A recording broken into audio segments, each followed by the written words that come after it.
Hey, podcast pals. Today's episode is brought to you by my friends at Standard Heating and Air Conditioning. Take it from me, as a newly married guy with a very opinionated dog, comfort is kind of important right now. That's why I'm a Smart Club member of Standard Heating. I get to schedule service when it actually works for me, pay how I want, and choose what fits our home best. Pick the HVAC company that treats you like family, not just another name on the list. That's Standard. Check out standardheating.com and tell them Dana sent you. 83X Half-Assed Morning Show. 93.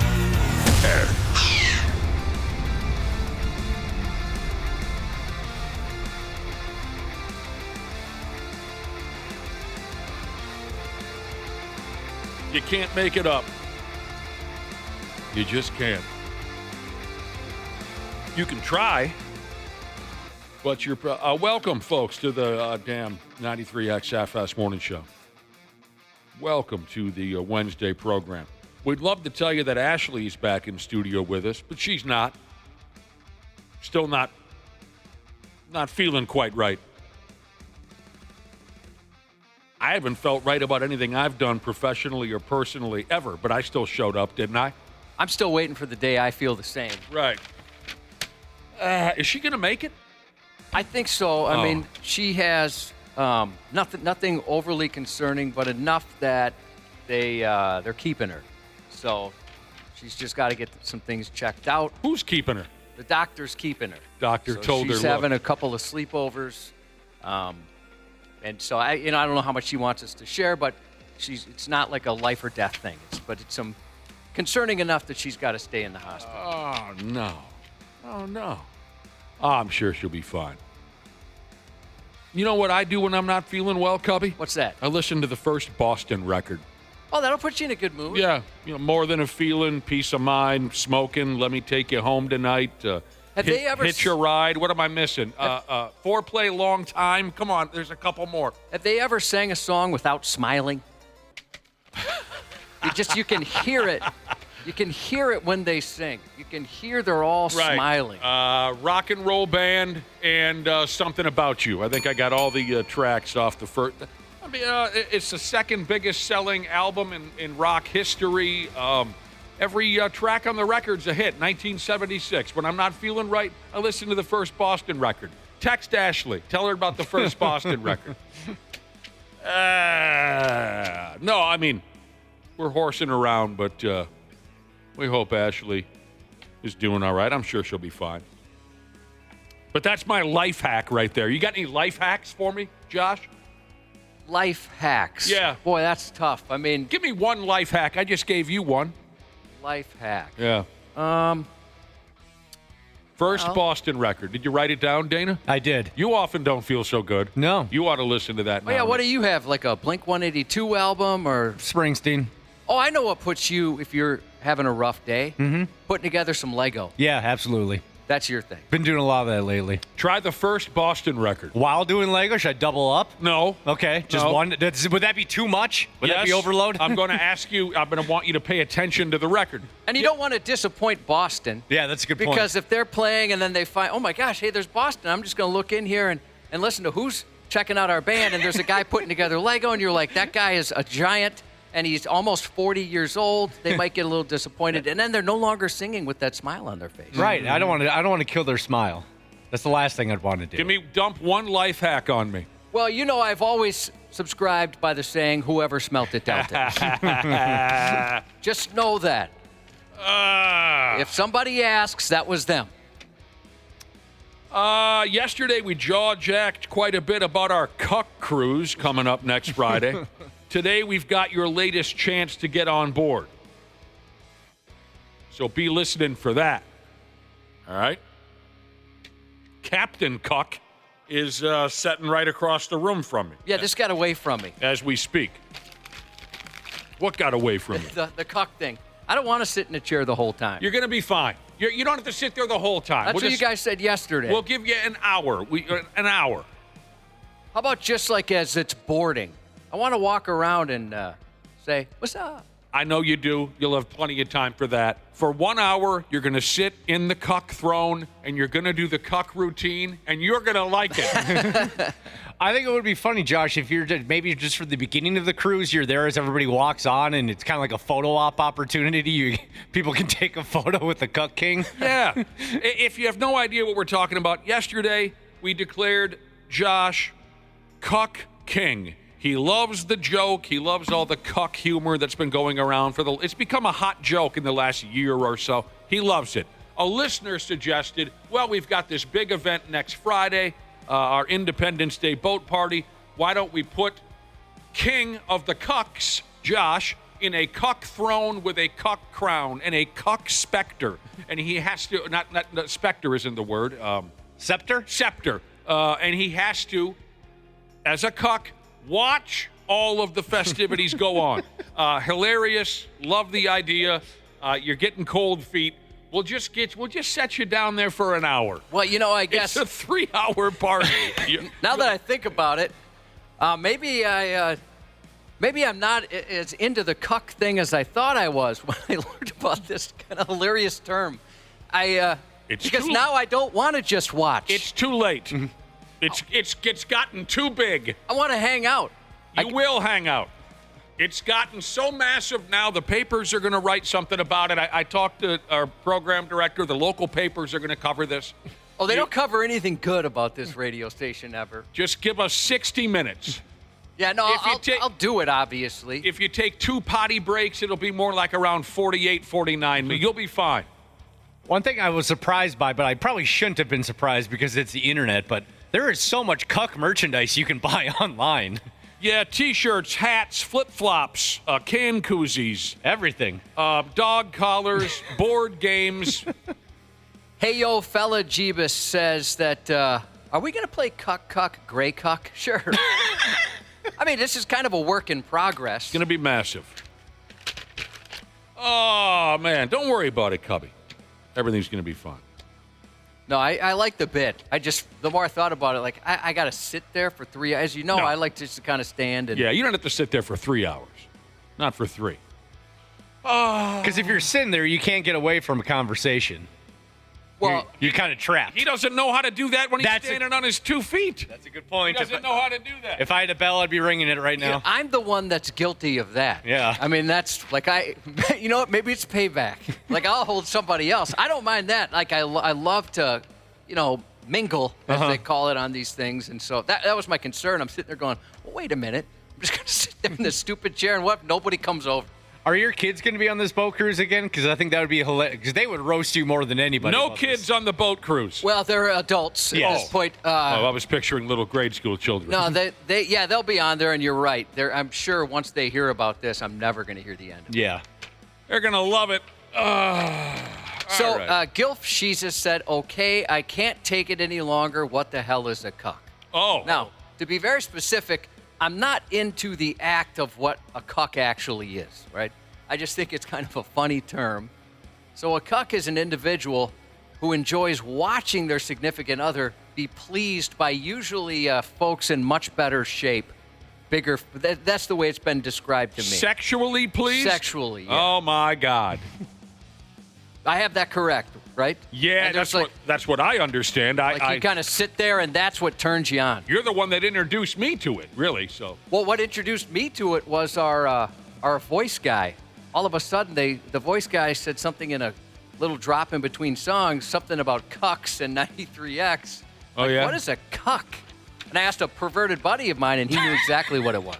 Friggin' voice guys. It's good to have a perverted buddy to go to for questions like that.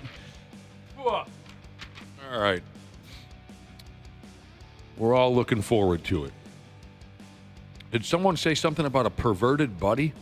Yeah. Got a couple of them. Yeah, you do. Josh, Dana, your parents, got to ask you a question. Are or were any of them sex workers? Yes. I mean, no. Not that I know of. No? You don't know? I'd bet a hard no on that one. Okay. Because I was just reading something or another from the godless internet about people whose parents are or were sex workers. And the question that was going around, how would you react if you found out your parents did sex work? And I'm not kind of like the Cuck joke. I wasn't really tuned into it much until just recently. So when I say sex worker, Josh, let me ask you, or you can text a couple of your perverted friends, under the umbrella of sex worker, does that includes like exotic dancers? Like a stripper? Yes, specifically? Stripper. Yeah. Porno people. Of course. OnlyFans people. Definitely. All right. Program directors. There's a whole, I think that umbrella covers a lot of things. So the question was, how would you react if you found out your parents did sex work? Wow. What a question. The closest I can think of to situations where I knew someone who found out a relative was involved in some sort of quote-unquote sex work. Sex work, right. A girl in high school's older sister stripped at Deja Vu, which we learned the first time we all turned 18 and went to Deja Vu. We recognized her, and she ended up being one of the dancers at our table for a table dance. Right. And then the other one, and I don't know if maybe this is kind of loosely under the umbrella, or maybe just a different, smaller umbrella, is youth hockey for my oldest, one of his buddies in 6th grade. We all learned that his mom sold sex toys. Oh. Which was, at that time, more scandalous than it is today. Certainly not as scandalous as it would have been when I was growing up. I mean, that would have been headline news. But at the same time, I thought, no 6th grader wants to know his mom selling sex toys. Tough. That's no matter the generation. Yeah. Tough spot to be in. If the fellas find out about that one, it's over. All right, well, here's Dead Holler Jesus, who said, well, the closest I can come to joining this conversation is that he says, my mother was a slut back in the 90s. How would you react if you found out your parents were doing sex work? All right, well, for me personally, Josh, the best story I can tell you along these lines is a gal I dated very briefly many, many years ago. Her aunt did porno movies. Were they close? Oh, and she should not have told me that. Were they close? Were they close? Was this because I have like an uncle I've never met? Were they? Right. No, they were until she found out that her aunt was doing porno movies. Oh, is that right? Yes. So this gal dumps this information on me one night, and I said, oh, my damn. And she said, yeah, I just think it's disgusting. The only reason she thought it was disgusting was because her aunt was old, right? Mm. Oh, really? Yeah. She was young. This gal was young at the time. We were both young at the time. So I asked her. It didn't matter that she was in sex work. No. It was just that she's old. Yes. And doesn't want to talk to her anymore over that. I asked the gal, I said, so, you think she's too old to be doing porno? And she said, yes. Mm. At the time, her aunt was probably 42 or 43 years old. Okay. So I said, if she was a cousin of yours or whatever, and she was your age and she did porno, you would be okay with that? And she said, yes. Weird. So it was a thing. Well, we've heard Ashley say similar things, maybe not so much lately, but a couple years ago when Ashley was 23, 4 years old, she would say, oh, you're too old for that. Young people have that. I had that idea, too. I was just telling a story the other day where I was drinking. When I was 19 years old, I was drinking with a 40-year-old, and I thought to myself, and this was like at 3 o'clock in the morning. And I thought to myself, what is this 40-year-old doing awake at 3 o'clock in the morning drinking? He's too old for that. You get those stupid ideas when you're young. Sure. So this gal, her only issue with her porno actress aunt was that her aunt was too old for the gig. I just remembered something else. My extra perverted buddy found out his dad had sex with a sex worker. Oh. And he found that out because they discovered a photo, a Polaroid, going through old photos. And it took them a while to realize somebody took that photo. Oh. So there was a third in there, yeah. And they're not sure. And unfortunately, they were looking through these old photos from the shoebox with their mother. So everyone at the exact same time found out Dad once had sex with a sex worker. and somebody else took that Had photo. someone. Oh, if you're going to have sex with a sex worker, you take pictures. Yeah, you want to document. Yeah. So this young gal with the porno actress aunt, she should have never told me this, because the first question out of my mouth was, you got to send me some links. You know, you got to find me. I said, have you seen a couple of movies? And she said, oh, yeah, it's terrible. And I said, you got to let me watch these movies. And she said, no. And then the next night we went out, you got to let me watch these movies. And she said, no. And she was so pissed that I was even interested. How'd she find out? I don't know, from her family, I guess. Huh. I don't remember how she found out. But then it just was a long time ago. But I think she finally gave in, because I just smothered her until she finally gave me a website or something. Yeah. And then one night, as a prank, when she was coming over to my place, I said, yeah, when she called me, I said, the door's unlocked. Come on in. And when she did, I was sitting there watching her aunt in a porno movie. Those were great times. Should be like, oh man, that's nuts. Your aunt does porn. Can you tell me the titles of the films she was in, just so I can make sure I never watch them? I made it very clear that I wanted to watch them. Oh, man. Florida Mohawk Jesus said his mom owned a strip club. I bet you made a lot of money. Fun. So, here are some of the examples from this online conversation where people were talking about life with a sex worker parent. One cat said, my mom was a stripper. I didn't know it was a big deal until middle school. It wasn't a big deal at home, he said. Another sumbitch said his dad worked in porno movies in the 90s. He never hid it from anybody. And as a kid, this individual said, I thought of it like someone being an actor. Wow. I think if this was ever the case, my parents were involved in something like this, I wouldn't want to find out until I was an adult. Certainly not between 6th grade and my senior year of high school. Yeah. Be pretty brutal.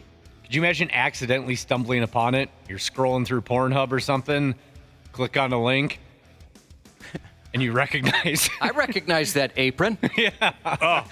Wait a minute. I've sat on that couch. Physics teacher Jesus said he had a coworker once who found out one of the parents of a student was a Playboy bunny. She wasn't a bunny recently, but she was in the past, and of course, there were people that looked that up. You'd have to look that up. Well, speaking of looking something up, here's one take from this article on finding out your parents did sex work or are involved in sex work. Here's one individual who just says, I searched my mom's name on the internet, and yeah, that's not something you can unsee. What made you look that up? Oh, well, maybe he was just searching his mom's name on the internet. Oh, I know people that do that. They search for everybody they know. They just look up. For no good reason. Yeah. Yeah, okay. I guess I don't spend much time. I used to deliver. Some kids here were teased, Josh. They were teased. Oh, I would think so. Yeah. I used to deliver lube by the truckload. Jesus said he works in pornos. He's the husband that leaves for work in the beginning of the video.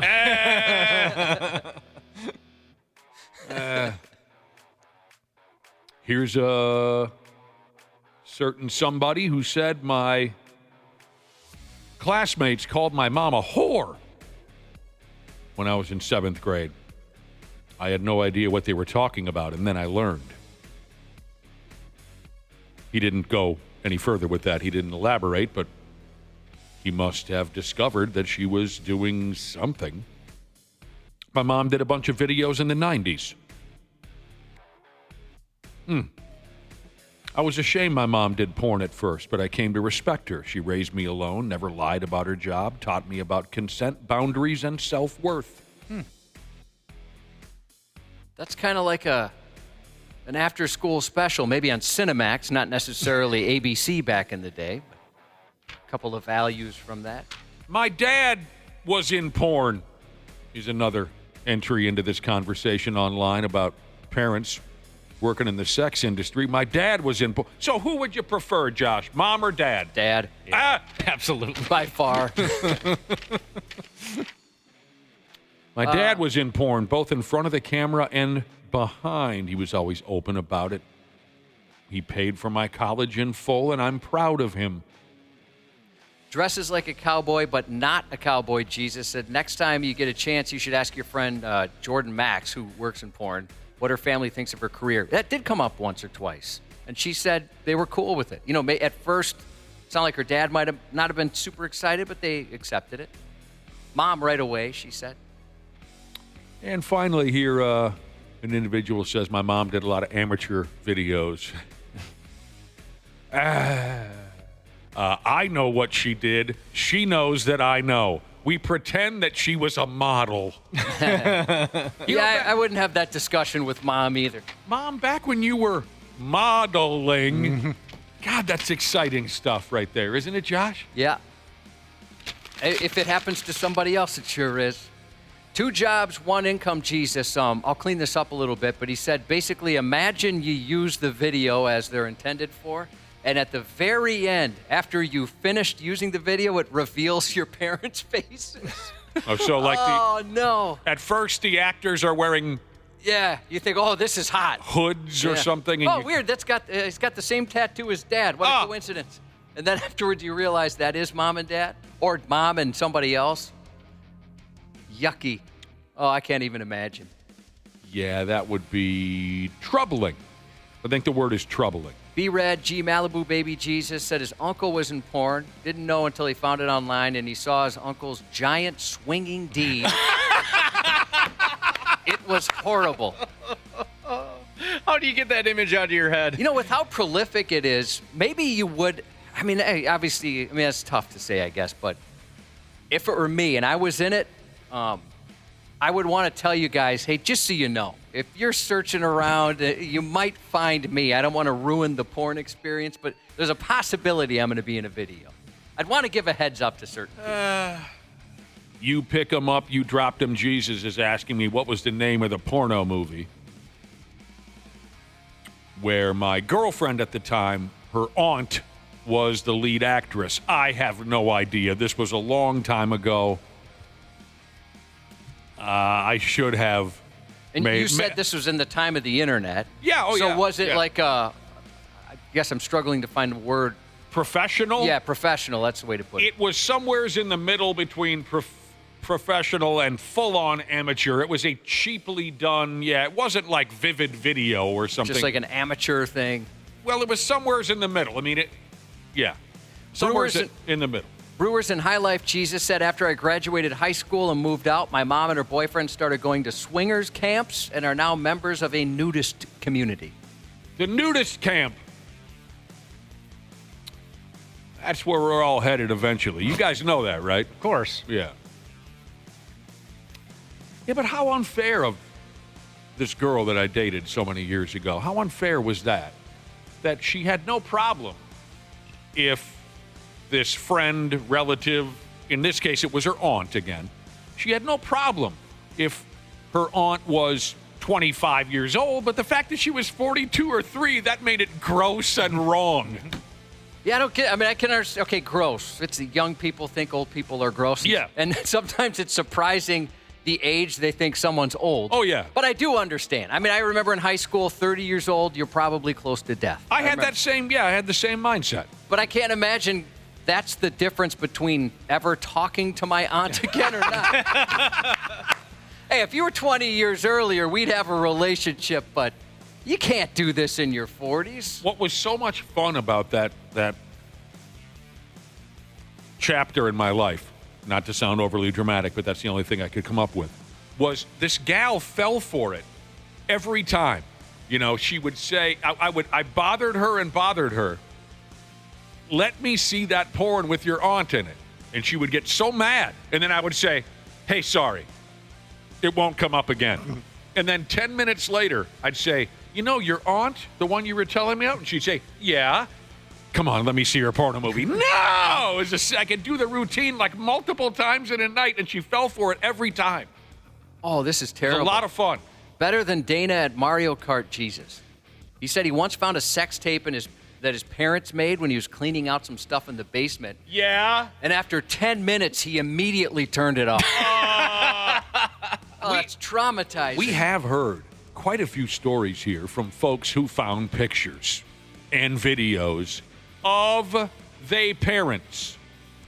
What do you do with those videos, Josh? Do you immediately delete them when the two of you are done, or do you have a hiding place for them, or what do you do? My wife and I? Yeah. We've never made one. What are you talking about? I've watched one of the two of you. Well, somebody must have took that surreptitiously. They took it from you. Yeah. No, I've never once made one. But no, I wonder if there'll be a time where I wish we would have, and when we were young, had some images of something like that. Yeah, now nobody wants to see that. Yeah, at this point, why would we ever video But it now? imagine it's 1985, and everyone's running around with their VHS camcorders. Is that what they were called? Yeah. You know, a lot of couples were making movies. Mm-hmm. And it wasn't like today where you file it on your phone or your computer somehow, right? It was a big, fat VHS tape of you and your wife having sex.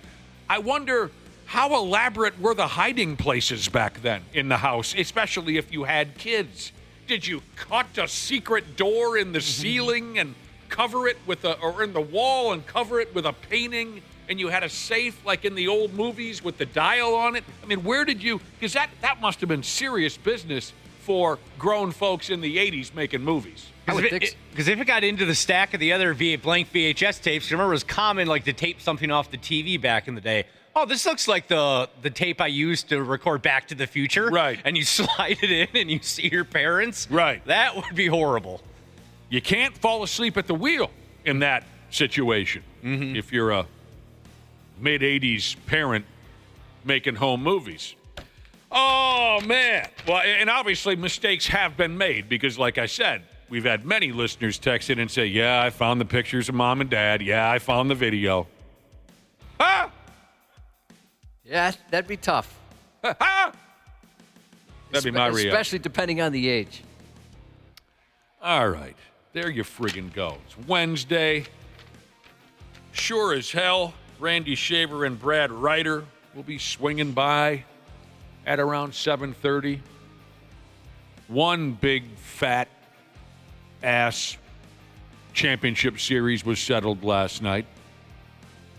We can chat about that and the current misery the Minnesota Twins find themselves in. You're a terrific crowd. We'll be back with the stupid news in a few minutes on the Half-Assed Morning Show. The 93X Half-Assed Morning Show. Hey, podcast pals. Today's episode is brought to you by my friends at Standard Heating and Air Conditioning. Take it from me as a newly married guy with a very opinionated dog, comfort is kind of important right now. That's why I'm a Smart Club member of Standard Heating. I get to schedule service when it actually works for me, pay how I want, and choose what fits our home best. Pick the HVAC company that treats you like family, not just another name on the list. That's Standard. Check out standardheating.com and tell them Dana sent you. This episode is brought to you by Progressive Insurance. Fiscally responsible, financial geniuses, monetary magicians. These are things people say about drivers who switch their car insurance to Progressive and save hundreds. Because Progressive offers discounts for paying in full, owning a home, and more. Plus, you can count on their great customer service to help you when you need it, so your dollar goes a long way. Visit Progressive.com to see if you could save on car insurance. Progressive Casualty Insurance Company and Affiliates. Potential savings will vary. Not available in all states or situations. This is a mini meditation guided by Bombas. Repeat after me. I'm comfy. I'm cozy. I have 0 blisters on my toes. And that's because I wear Bombas, the softest socks, underwear, and t-shirts that give back. One purchased equals one donated. Now go to bombas.com/listen and use code LISTEN for 20% off your first purchase. That's bombas.com/listen and use code LISTEN at checkout. Stupid news on the Half-Assed Morning Show.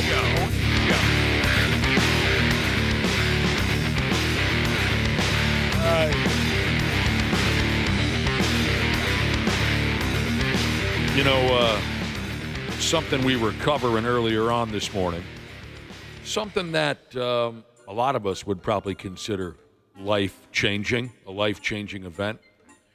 If you found out your parents are or were sex workers, meaning strippers, porno movie actors. So we went this way with that conversation. We went that way. If you're just tuning in, a couple of text messages have come in. Okay. This one says, and this is a funny joke. I'd like to try to remember this one. I don't have the presence of mind, but I'll try to work on it. I've always liked this bit. One of our listeners, fat-friendly steel-hauling Jesus, says he's done this bit many times. When someone walks up to him and says, you know what, you look familiar, he says, yeah, I used to do porn. He says the look on their face is always priceless. That's a good one. Cleavage to Beaver. Jesus. Texted in, because our conversation branched over to people who have found their parents' home movies or their parents' Polaroid pictures from back in the day of them getting it on. Of everything we discussed, to me, that'd be the least damaging, I guess. That'd be the versus finding out my mom is a stripper or in porn movies. Oh, yeah? Or, God forbid, a lady of the night, that kind of thing. A lady of the evening. If it was just some boring missionary between my parents, I might be able to recover from that. On video. On video, yeah. You'd be able to First, I'd wonder, how did they afford a video camera, and why did I never have a Nintendo? Right. But at the same time, I could probably get over that. Cleavage to Beaver said, I didn't see any videos of my parents. I saw it in person. Oh. And yeah, I know a few people who were that lucky, too. I do. Thank God, never. Saw their folks doing it. When you first said that Jesus named Cleavage to Beaver, I thought you were referencing a porn title. That does sound like a porn title. Maybe it is a porn title. Could be, I don't know. Cleavage to Beaver. Jesus says we were on vacation when I was maybe in 5th grade. I woke up in the middle of the night in the hotel to my parents having sex in the bed next to me. Oh. That's even more than I would have thought. Not even like just hearing it through the wall or something. Because vacation sex can be an extra level. But I didn't realize he was in the same room. He was in the same room. He says that image and the sound my dad was making will never leave my memory. Never, he says. The day that I die, he says it'll still be there. Yeah. Well, what was it like how did it? Call us up and imitate it. 651. Do we have a telephone line anymore? Yeah, we do. Do we really? But we don't have anybody to answer the phone. Maybe record it and you can text it to us. Okay. Cleavage to Beaver Jesus. Good idea, Josh. Is that actually a thing? Yes. Okay. Cleavage to Beaver Jesus. Thanks for your text on the sex noises you heard your dad make many years ago in a hotel room. Oh, this person said that. Hey, what? Go ahead. I want to be able to explain this. Record yourself. Do your best imitation of what sound your dad made. Record it and text it to us. 651-989-9393. Sorry. This person said they watched their first porno the other day. And it's crazy how young he looked. I forgot about this one. Man. Do us that favor. If you can, tolerate it.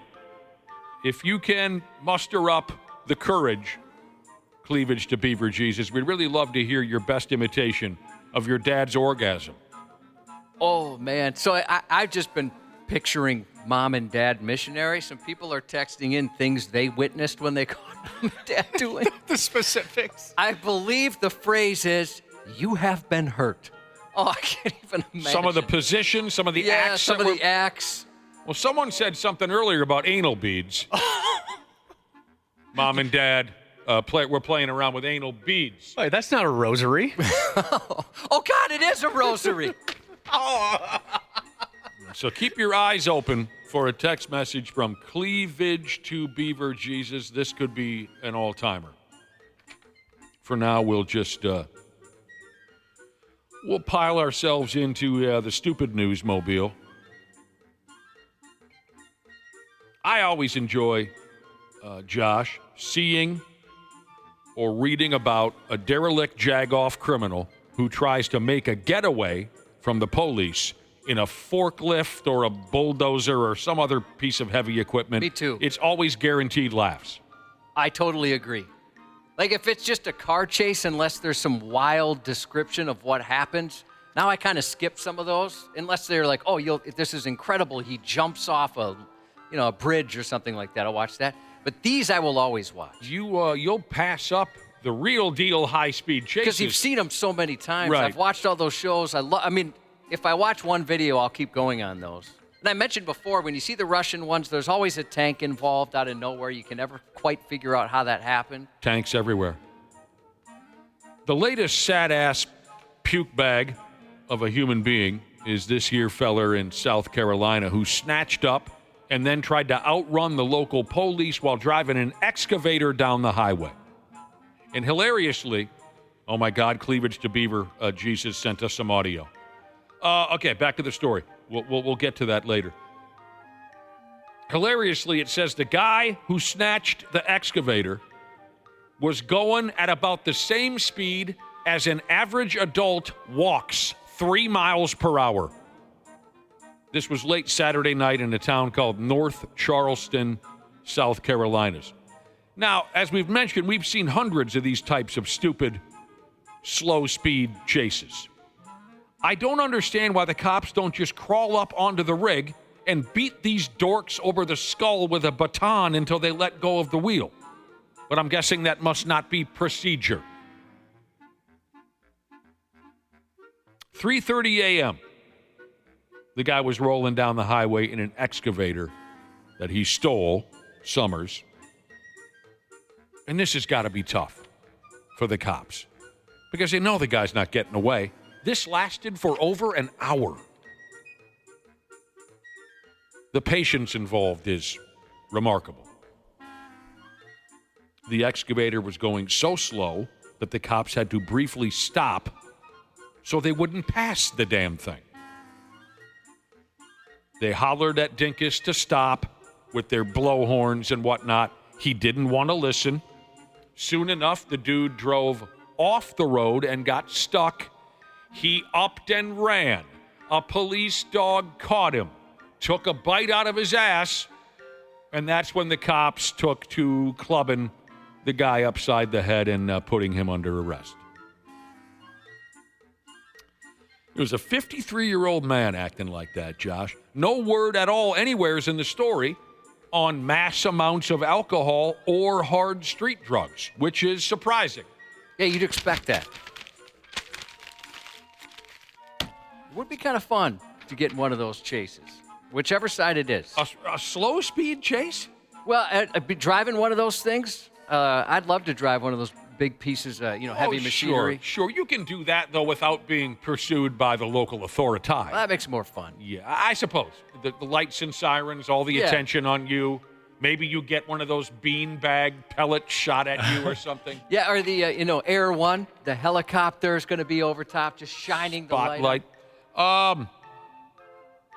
Surprising they mentioned nothing about drugs and or alcohol. I saw you busy over there. Were you trying to collect the audio from Cleavage to Beaver Jesus? Yeah, I just had to listen to it to make sure he didn't throw in any bad words. Right. We don't want bad words on the radio. But he did send his representation. Okay, again, a guy, we were talking about, finding our parents' old porno movies and naked Polaroid pictures where they're swapping whatever our parents used to do behind closed doors. It's filthy stuff. We were talking about those of you who have been lucky enough to find those items. Cleavage to Beaver said he never found any porno movies at the house, but he saw it in person. He was a fifth-grade kid staying in a hotel with his parents. He woke up in the middle of the night, and his parents were in the other bed getting it the F on, and he said, how did he say it? I know the punchline, but he said, I think he said the position they were in, and specifically the sound his dad made will never leave his memory. We challenged him to get a hold of us and give us his best imitation of that sound, and he actually went through with this. All right, here's my imitation of my dad. He's already defeated. Yeah. So he was clearly trying to be very quiet, but it was a lot of heavy breathing. Yeah. And so here we go.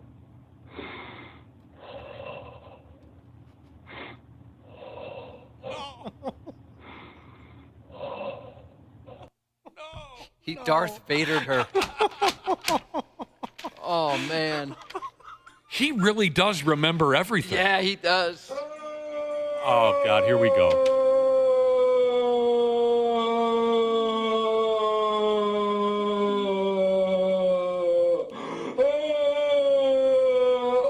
You are a brave man, Cleavage to Beaver, Jesus, to not only relive that personally, but on air with all of us. Yeah, thank you for sharing that.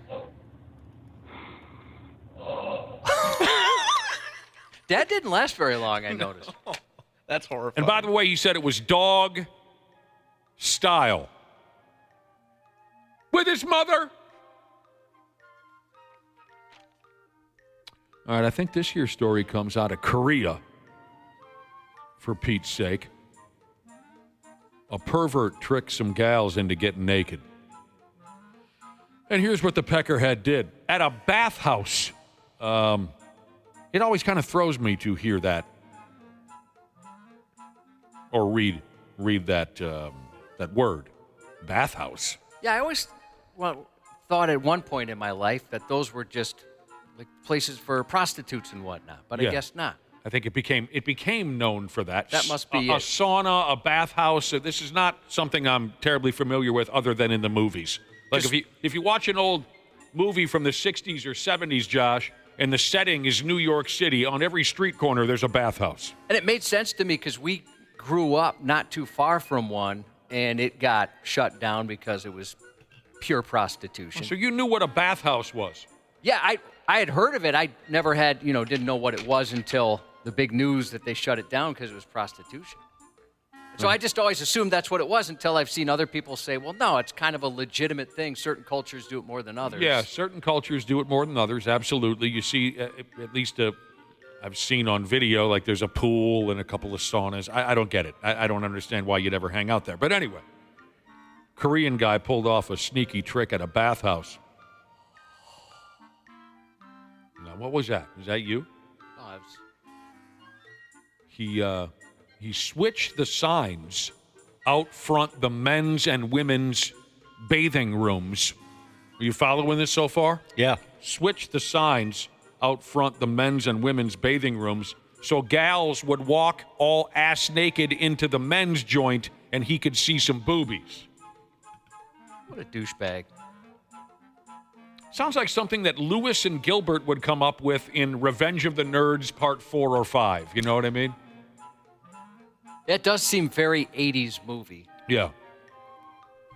So a woman said that a day or two ago, at around 2 a.m., what in God's name are you doing at a bathhouse at 2 o'clock in the morning? Well, I'm definitely not looking for a steam or anything. You're looking for an HJ. She entered what she believed to be the women's bath, but it was the men's bath, and she had it all hanging smooth out. She did. Yeah, that's pretty twisted. Yeah, that's gross. Security video footage at the joint showed two men, believed to be in their 20s, no big surprise there, switching the stickers for the men's and women's bathing room, or whatever the hell they call it. The local cops are trying to track these pricks down so they can be punished. And I bet they probably just cut it off. Over there? Yeah. Yeah, I wouldn't be too surprised. I've or heard they'll cane it or something. They'll cane it, yeah. Angry bus driver Jesus has been playing something called Kingdom Come Deliverance 2. And the bathhouses in it are the full-service variety. Oh. Playing something. What's he talking about? I'm assuming that's a video game? Oh, a video game. I thought, for whatever reason, I was picturing he and his friends playing a game at the in someone's kitchen or something. Okay, I'm stupid. Medical device Jesus said he went to a real-deal Turkish bathhouse in Istanbul 2 years ago. He saw a lot of Turkish kebab in there. Oh. And he didn't enjoy it a bit. You didn't enjoy it just even a little bit? So the switching the signs on the bathhouse thing, there's this bar in Boulder, Colorado. I had some friends that went to college there, so I hung out there a time or two. Boulder, Colorado, you say? Yeah, so it's called the Dark Horse. It's a famous bar, and the bathrooms, I don't know if they still do this now. I haven't been there in 10, 15 years, but the bathrooms, the men's and women's signs were switched, and it was a way to tell who was a first-timer and hadn't been there before. So a guy would walk into the girls and go, oh, God, oh, I'm sorry. Okay. Yeah, it was just, I don't know, it's just a quirky thing That they is did. weird. That seems like a lawsuit waiting to happen. Exactly. That's what I'm saying. Like, I don't know if they still do it, but, in the mid-2000s when we were in college, that was the gimmick they were going And then you with. just point and laugh and say, you've never been here before. Yeah, I guess I don't understand the payoff there. But There isn't much. It was just kind of a thing to determine, all right, who's been here before and who hasn't. It kind of sounds like that's the excuse the owner of the proprietor or whatever it is of that place came up with. Sure. I'm just going to pretend that this is a bit. Mm-hmm. Instead, that's him trying to get away with something. That's like Josh said, I'd be just bracing myself to be sued at all times. That's such a terrible feeling walking into the wrong bathroom, by the way. Because you just think they're automatically looking at you like you're some sort of sick pervert. I did that once at the Mall of America. The bathrooms are right next to each other, and there's a wall dividing which way you go. Mm-hmm. And I just saw the MEN of women. Sure. As I had just walked at the perfect angle, I walked in, and there's a lady in there with her kid, and I looked at her, I'm like, hey, ma'am, you're in the wrong bathroom. And then I'm like, wait, maybe I am. I look around, there's no urinals. Yep. And I thought, oh, my God, and she's holding her kid tight to her. Oh, that was a terrible feeling. Oh. Absolutely. I felt like I had done something totally wrong, and it was a terrible mistake. I hate that feeling. I had a Code Brown situation once. I was out walking around the neighborhood, so I popped into the library because that's the closest place I was for that had a public bathroom. I could just beeline to the bathroom. I sit down, and then all of a sudden I hear the distinct sound of high heels clicking as somebody walked in. And all of a sudden I think, like, wait, I didn't see urinals.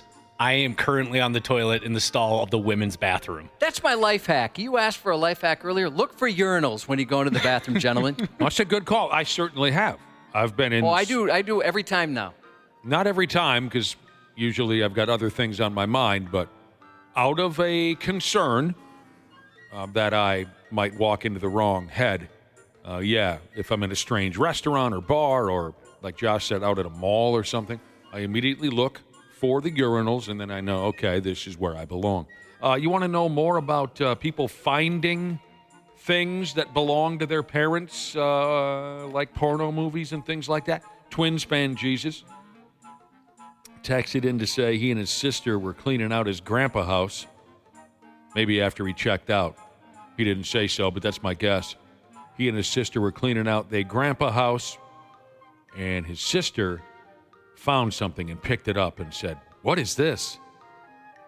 It was Grandpa's. Who wants to guess? What was it? What belonged to Grandpa that his sister picked up, Dana? A C-ring?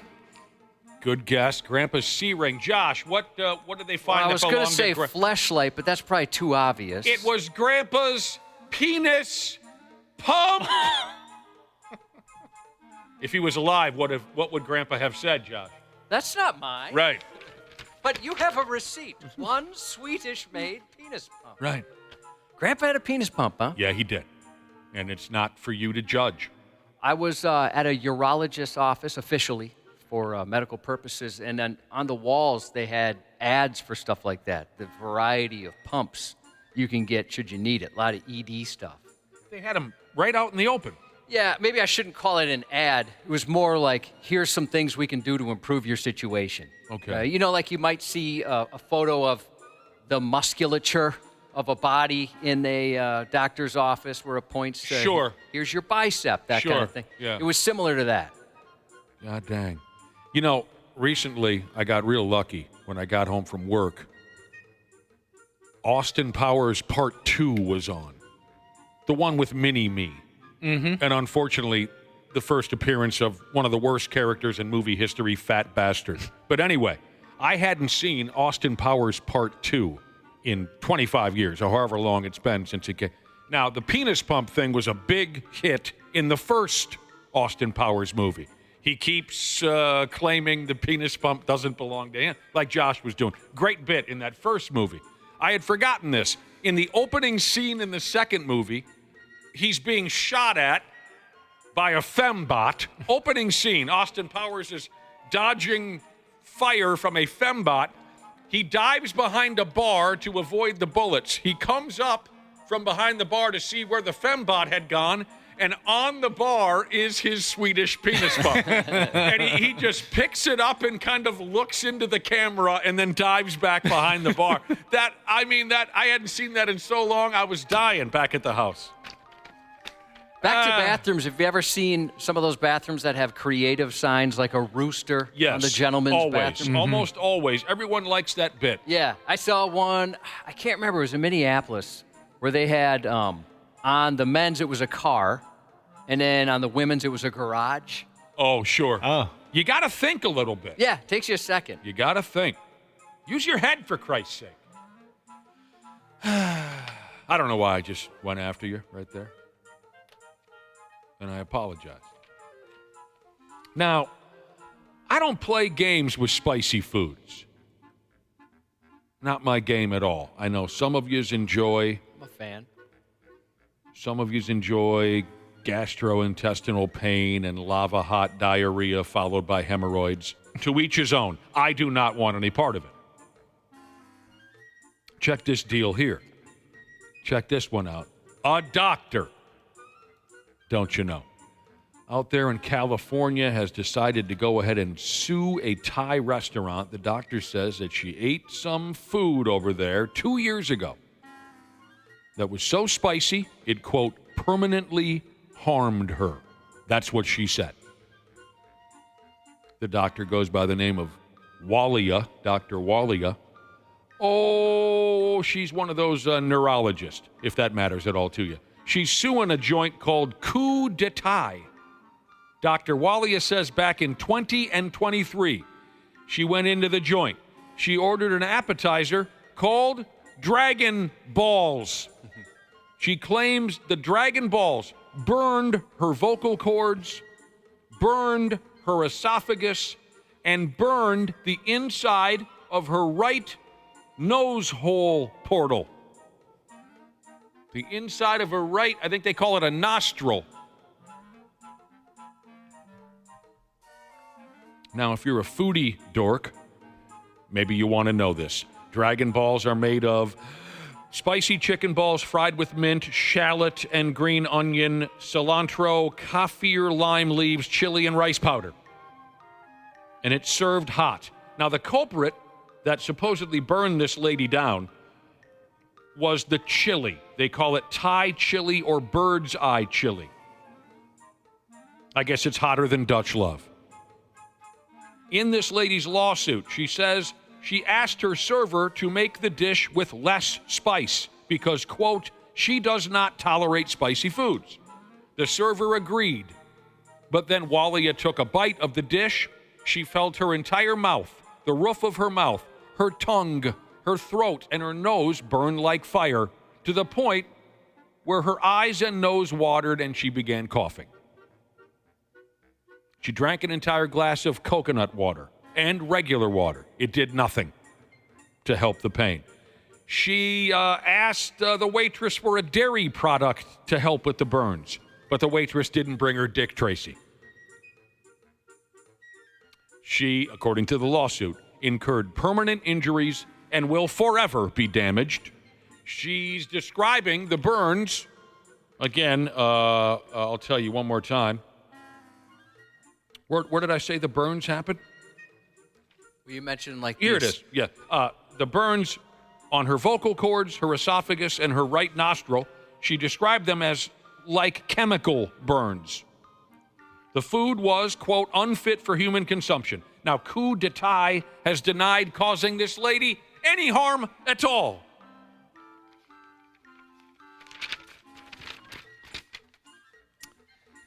Just so you know, in the year 2019, a chef said that he temporarily, how do I say that? Temporarily? A chef said that he temporarily lost his hearing after eating a spicy meal.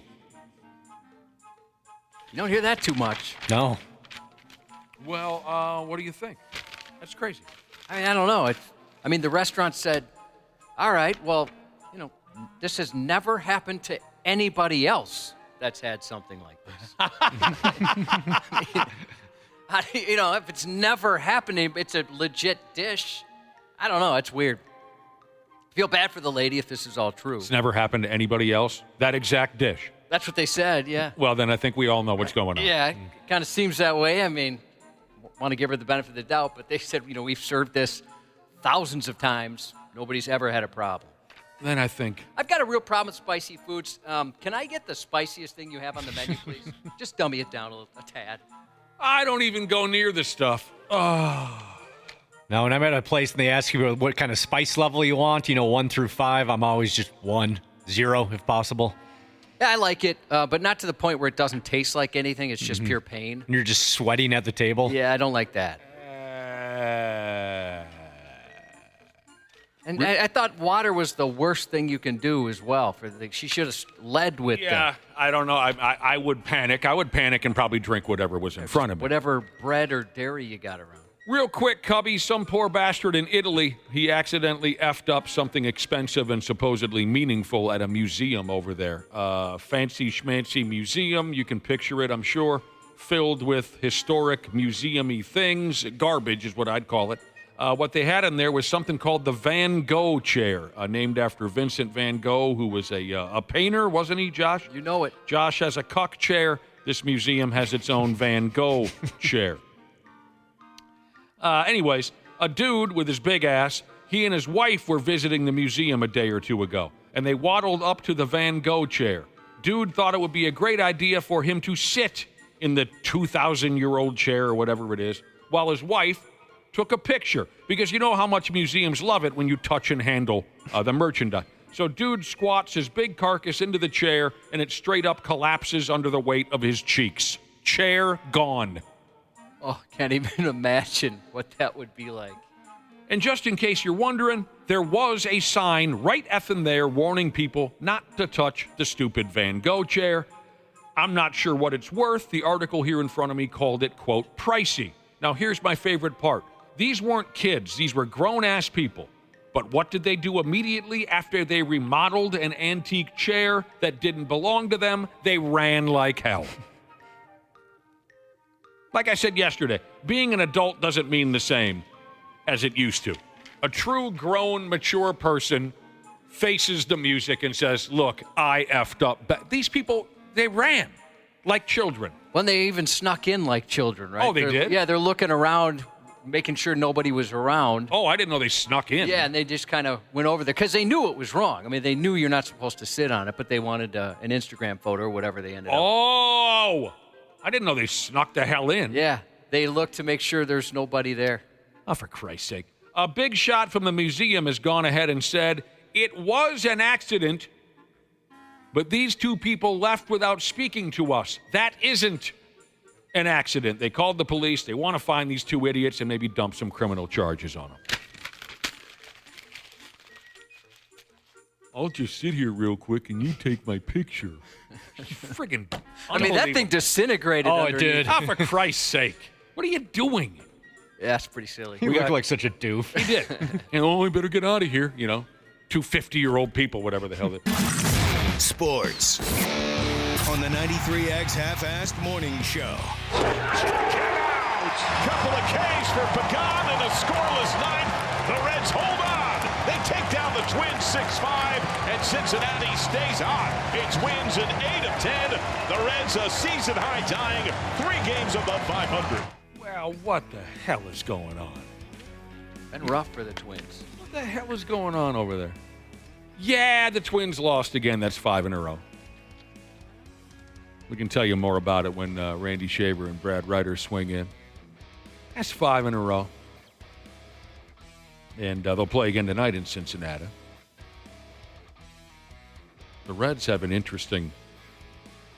The name of their starting pitcher tonight is interesting. Cucks McGee. Oh, I don't think that's what it is. Yeah, that's what I read in the paper. Old Cucks McGee is going to start for the Reds. And back-to-back titles now for the Florida Panthers. Something else we can cover when the boys get here. Pretty exciting if you're a hockey fan down there. And how can you not be at this point? I mean, really, let's be honest with each other. Florida is, and has been for quite a stretch of time, the state of hockey. State of hockey. You can't deny it. You absolutely can't. There's nothing you can say to deny it. There's tangible proof. Hand the title over to Florida. Nothing else we can do. That'd be the adult and right thing to do, is just hand it over to him. Like I said, Randy Shaver, Brad Ryder coming up here in about a half hour. Josh's News is coming up next. 93X. Half-assed morning show. Hey, podcast pals. Today's episode is brought to you by my friends at Standard Heating and Air Conditioning. Take it from me as a newly married guy with a very opinionated dog.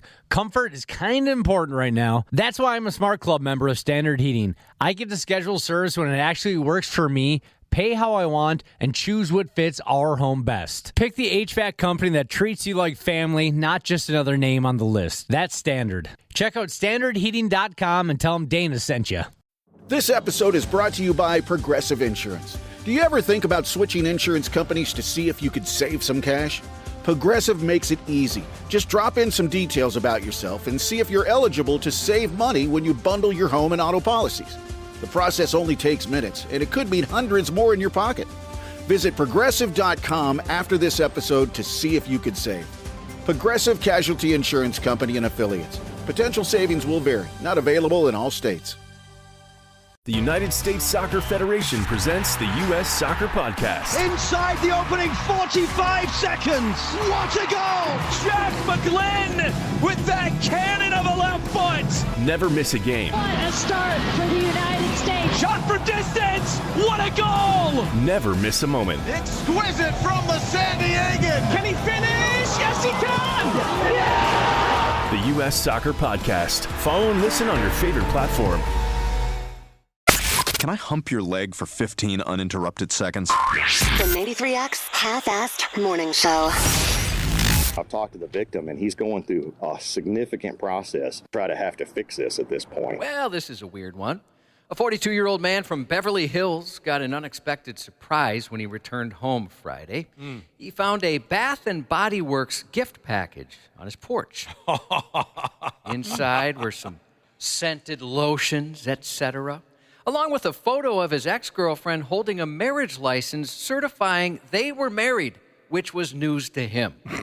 Now the 36-year-old Texas woman's being charged for orchestrating a bizarre stalking campaign where a wedding was held without the groom present and without his knowledge. I was talking to the lieutenant. I said, I don't think in 23 years I've ever heard of anybody who managed somehow to get married to someone who wasn't present for a ceremony. The victim told police he'd been in a relationship with the suspect, but they'd broken up just days prior. Authorities say the determined and delusional Texan somehow duped a pastor into processing the paperwork without the groom's participation, permission, or presence. A feat she pulled off without her unsuspecting new husband knowing about it. She then nailed down the nuptials by filing a certificate of official marriage with the county clerk's office. For faking the sham marriage, she's been held on felony stalking charges. First off, this guy really knows how to pick them. Oh, he sure does. He knows who to date and who not to date. That's clear. He thought he dodged a bullet. Well, thank God I'm out of that relationship. I think, Josh, in that moment, I would brace myself for a blow to the head. You know what I mean? Yeah. Like when he bent over to see the product on his front step, when he saw that it was products from Bath & Body Works, when he saw who it was from, if that were me, I think I would be awaiting a baseball bat to the head or a knife to the ribs or something. Thankfully, that didn't happen. Well, certainly you'd think the next thing you'd smell would be an ether rag. Yes. And then you'd wake up in a Yes. dark room or some sort of train car somewhere. Oh, I mean, we've all dated some questionable people, even if for only a moment. Mm-hmm. That's fair to say. But that's pretty notable right there. There's Bad Neighbors, and then there's Samuel Thomas, a 72-year-old Floridian with a flair for fiction and a phone plan. He made an astonishing 3,400 calls to 911 in the first 5 months of this year alone, bringing his 5-year total to 16,000 calls to the emergency line. You see the all-time champ now? He's up there. Okay. At least in Florida. Yeah. One of his most recent calls came last week when he reported someone firing a rifle in the street. But when police arrived, they found no threat, just a peaceful family barbecue with children playing outside. Neighbors confirmed there'd been no gunfire. Then came a call from Thomas, who lives right across the street from the supposed incident, and this wasn't his first time crying wolf. Police records show Thomas had called 647 complaints about the same house so far this year. He's made all sorts of allegations, everything from drug activity and gun use to vague claims of disorderly conduct, experimental pegging, and general suspicious behavior. Anquinette Peterson, the long-suffering neighbor at the center of the crank calls, told police she endured hundreds of officer visits thanks to Thomas's BS calls. She also said Thomas frequently parks in front of their home to scream profanities at her and her family. Oh. Officers ultimately determined Thomas was using emergency services to deliberately harass Peterson and her household. He was arrested and charged with stalking and filing a false police report. He also faces a resisting arrest charge after struggling with officers during his capture. All right, so this guy clearly needs to be put away somewhere where he can figure things out. Yeah, just no phone in reach. My God. His telephonic behavior extended beyond Peterson's household. A criminal complaint states he's made about 3,400 calls to police this year and 16,000 over the last 5. While details of his other 911 calls weren't disclosed, police noted despite his behavior, there's no indication of mental illness or drug or alcohol abuse. There's no indication of mental illness? I think they got 16,000 indications of mental illness. What the hell are you talking about? One of my favorites ever was told to me, as far as these people who call 911 constantly, and sometimes it's perfectly innocent, like elderly people who are just kind of losing their grip. You know what I'm saying? This story was told to me by Terry Train, our friend Terry, who used to work down the hall, where some old lady in a small town here in Minnesota called the cops quite frantically because there was a human head in the street. Oh, God, hurry, quick. And when the cops got there, there was a plastic bag being blown down the street. Not quite the same. It's International Panic Day, and this next story may be a good excuse to celebrate. A 24-year-old man ended up in the Salt Lake Slammer over the weekend after attacking his lunch buddy because he believed his friend was a werewolf. Police say around 2:15 p.m. Saturday, multiple calls came in about an assault at a local business. Officers say Jose Perez and the victim were grabbing lunch when things went from paninis to paranormal. According to investigators, suddenly suspecting his dining companion of being a dangerous lycanthrope, Jose sprung into action. The victim tried to escape several times, but Perez held him in a chokehold and then pulled out a wooden stake with a nail in it. He told the victim he was a werewolf and needed to pierce his heart. The victim eventually broke free and ran off, but Perez wasn't done. He took the man's backpack and fled the scene. Police later caught up with him and found the backpack still in his possession. Also found in his pockets, several rocks. His explanation was he was carrying them in case he had to fight off a werewolf attack. He admitted to swiping the backpack, but he told officers it doesn't count because they returned it to the victim, so it's not a robbery. Okay. Now, if you close this out by saying there's also no signs of mental health issues, then I'm going to lose all trust in whoever makes those decisions. Police determined there was no signs of mental health issues. By the way, it's not only International Panic Day, it's also International Picnic Day. Panic? Oh. We're supposed to panic today? I guess so. Today's the day.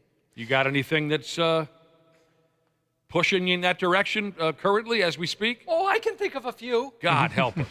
A 34-year-old naked Kentucky man's facing serious charges after attacking officers and trying to grab their weapons and wieners during a chaotic encounter Friday night. Madisonville police responded to a possible domestic disturbance where they found Robert Grigsby, completely naked, pushing past two men in an attempt to force his way into an apartment. When officers tried to detain him, Grigsby fought back. He resisted arrest, reached for one officer's handgun, and even tried to grab a taser while being restrained on the ground. During the struggle, he kicked, screamed, spit at officers, and at one point, Grigsby grabbed an officer's gonads. Despite their efforts, he continued to resist and spit at officers until his genital jousting was over and he was finally subdued. After getting Grigsby into custody, police spoke with a woman he'd been visiting. The person in the apartment says Grigsby was on mushrooms, and police say they found meth in his clothes. He was arrested and taken to the Hopkins County Jail, where he's charged with burglary and assault, plus several other charges. Those friggin' meth rocks, man. two men he had shoved said they heard a disturbance and opened their door, only for Grigsby to try barging in before police arrived. As he was being transported from the scene in an ambulance, he reportedly yelled multiple times he was going to kill the officers. They later discovered several hypodermic needles and a large bag of meth hidden in his shorts. Yeah, you ain't going to be doing much, dude. A tense standoff in Los Angeles got a little Hollyweird when a police officer opened fire on a man brandishing what appeared to be a rifle, only for the suspect to compliment the officer's aim after being shot. LAPD officers responded to a domestic disturbance call where they were confronted by a man advancing toward them with a weapon. Believing it to be a rifle, one officer fired, striking the suspect in the leg. On Tuesday, the LAPD released body cam footage and photos from the incident. In that footage, the wounded suspect can be heard telling the officer, "That was a good shot," even repeating the compliment. Well, that was a good shot, though. That was a good shot. And that's him minutes after being... Yeah, he's bleeding quite profusely. Okay. Like, hey, seriously, man, good one. Game recognizes game. Later, officers discovered the weapon was actually a realistic-looking BB gun, but they appreciated the compliment. Well, yeah, of course. Interestingly, this isn't the first time a suspect has acknowledged a cop's sharpshooting. In a 1993 case in Columbus, Ohio, Vietnam veteran and police sniper Mike Plum managed to shoot a revolver out of a suspect's hand from 80 yards away without injuring him. I knew that once he sat down in the chair, that the opportunity was mine. The way he held the gun, I knew that it would just pull it right out of his hand. 501 Patrol, I've authorized officers to fire. Bullseye. It was the most dumbfounded look I've ever seen on a human being, honestly. Commander 4, stand by with an apprehension. As officers moved in to make the arrest, the disarmed man looked up and simply said, "That was a great shot." You've likely seen that video before. It's a pretty famous video. I don't think I have, but... I bet if you watched it, you'd recognize it. Dude, he's sitting down. He's got a gun. You got to give credit where credit is due. Should I try to look it up here on you? I'll send it to you in a second. Okay, so one more time, describe the situation. So he's sitting down. He's got a gun, and he kind of alternates between holding it between his legs, pointing down, and then putting it up to his chin, right? Oh, threatening suicide. Yeah, he's threatening that, and then they did their best. They're holding out on this guy for a while, and eventually they bring in this Vietnam vet who's a sniper. Yeah. And he's a police officer now. And he shoots the gun as he goes back to holding the gun down between his legs, like this, Nick, just kind of pointing to the ground. Yeah. And he shot the gun right out of his hand, didn't injure the guy at all. That's impressive. Incredible. 80 yards, or over 80 yards. How did he not hit him in the tallywhacker? I don't know. Maybe he was aiming for the tallywhacker, and he's a bad shot. I don't know, but that was absolutely incredible. I'd have to look that up. That sounds incredible. It was a weird Father's Day in Washington, as authorities in Pierce County had to get creative over the weekend when they used a lasso to pull a man out of a pond. This is after he chased his dad around the yard with a chainsaw. According to neighbors, the 32-year-old was seen just horsing around. was seen running after his dad with a chainsaw, perhaps in an attempt to skin his ass raw, while making threats toward both his parents. The unusual family bonding moment was captured on body cam footage showing the 32-year-old jumping into a nearby pond with the chainsaw as officers approached. The man continued his wild Texas chainsaw-style tantrum, refusing to leave the pond for over an hour, until one badass deputy finally roped him with a lasso and yeehawed him to shore. Get out of the water! The 32-year-old was then handcuffed and taken to a hospital where he was treated for mental health issues. Was that the bad guy who was saying, ah ha ha, Yeah. ah ha? Yeah. Just losing his gourd That right was there. a pretty, I mean, they could have been edited. Maybe he made a few attempts, but it looked like he got him on the first attempt. Dang. Are you any good with a lasso? No. I've only tried it once, and I was not very good at it. I'd like to see that. The man was shot, who was shot by Brooklyn Center police after coming out of a home with a running chainsaw, is now facing criminal charges. Brooklyn Park officers responded to a home for a report of a domestic incident last Wednesday night. According to the complaint, they arrested a woman after learning she tried to stab her 23-year-old son. After his mom was arrested, the son went back inside and locked the door. As he continued speaking with officers, they saw him arming himself with a chainsaw. Cops retreated and told him to drop it, but he started the chainsaw anyway and then left the home. They shot pepper balls at the man, but he wouldn't drop that chainsaw, leading officers to shoot him. Yeah, that's how it works. He's now facing 2 counts. I mean, they tried. He's now facing 2 counts of second-degree assault and 2 counts of threats of violence. If I come out the house with a running chainsaw and the police are on the scene, I expect to be shot, yes. I would assume, yeah. I do. It's coming. Yeah. A 54-year-old Maryland woman's accused of running over people after an argument at a baby shower. Around 5 p.m. June 1st, Robin Alexander was attending a baby shower and traded rattles for road rage after getting into an argument with another woman. The disagreement spilled out to the parking lot, where she got in her car and drove at the woman and 2 others, hitting them both before driving into a parked car on purpose. A juvenile was in that parked car, luckily wasn't injured. Alexander then circled the lot and rammed the car of the woman she was arguing with. Several people tried to stop Alexander and disabled her vehicle by slashing the tires. 1 person was taken to the hospital with non-life-threatening injuries, 2 others treated at the scene. No word on what the argument was over or if there was a previous relationship between Alexander and the woman. That's just madness. Yeah, that's for sure. You know, I was holding on to that story, hoping our pal Ashley would be here. She's feeling a little under the weather again, just to ask her if there was... I don't think we ever asked if there was any drama at any of the events. That's because she wasn't here. Yeah, she hasn't been back. She hasn't been back since it happened. Mm-hmm. But I was curious, her family's volatile. Mm-hmm. So I was wondering if there's anything going on. I think the drama's gone from her life now. It seems to have settled down. She's just a boring mother-to-be now. Pickleball may be the fastest-growing sport in the country, but not everyone's a fan, especially neighbors stuck listening to the sharp, repetitive dinks echoing through their neighborhoods. I've heard stories, yeah. While the game has become a staple at parks and athletic complexes around the U.S., it's also triggered a wave of noise complaints, heated neighborhood disputes, and even lawsuits, including here in Minnesota. In the Twin Cities suburbs, cities like Apple Valley have commissioned sound studies, installed noise-reducing measures, and in some cases, removed pickleball courts altogether. This is in response to resident concerns. Most recently, the debate came to a head in Maple Grove. This spring, the city painted courts and posted signs reading, "Pickleball is prohibited" at Fish Lake Woods Park, officially banning the sport due to ongoing noise complaints. For nearby residents, it was a migraine relief, but it sparked major pushback from regular pickleball players. They started a Change.org petition to have them reinstated. Tensions ran so high, police had to be called when renegade pickleball players defied the prohibition and played anyway.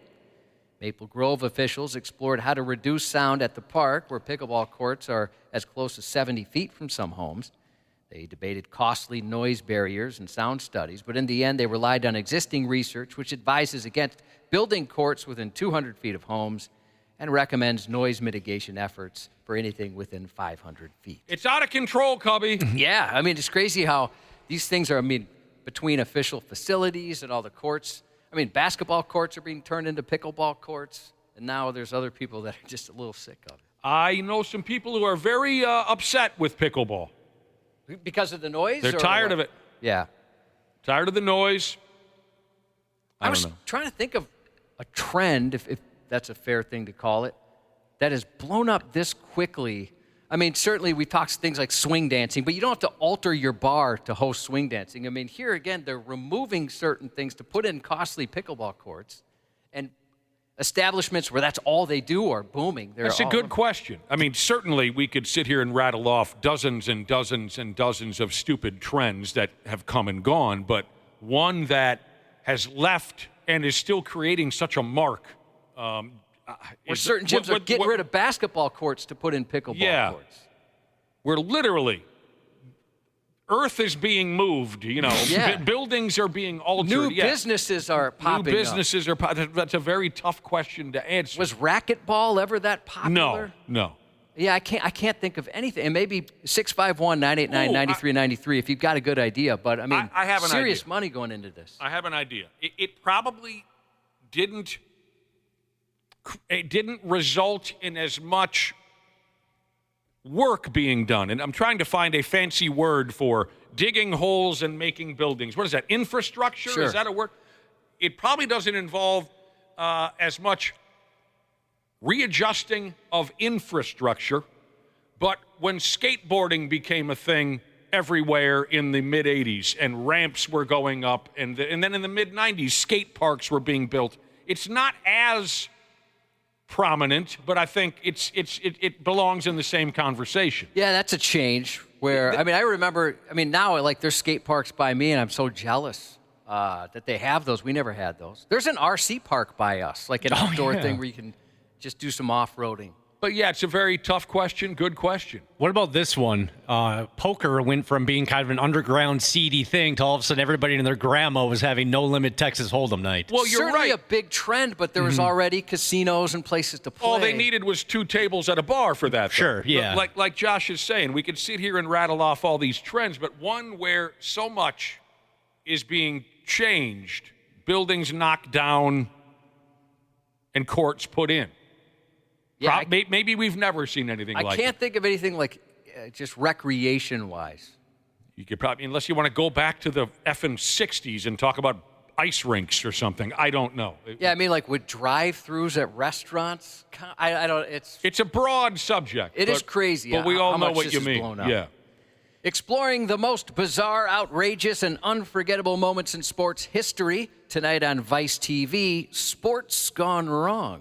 New half-hour episodes will be released weekly. Again, it's called Sports Gone Wrong. And do you know some of what they're going to cover in the first couple of episodes? The video I saw, like they had, no, not necessarily, other than like the Whizzinator. It's all that kind of stuff. And I tried to read a good description on there, and they weren't super specific. They're keeping it a secret. Yeah. I got you. That one sounds. I like the story of the Whizzinator. Me too. That was a good one. I'd never heard of it until then. Text Captain to 651-989-9393, Captain, for a chance to win a 4-pack of tickets to the 93X Half-Assed Morning Show Booze Cruise next Friday already on Stillwater Riverboats. Prize provided by Warner's Dock and Red Wing Shoes. Again, that word is Captain. That's the one to text. Keep listening. The only way aboard is to listen and win, and you can check out 93x.com for all the details. Paul McCartney, 83 today. Oh, my God. We want to send our best to Show Your Boobs, Win a Balloon Jesus, whose Uncle Wanderer, a.k.a. Tim, passed away Saturday night. So our best to you and your family.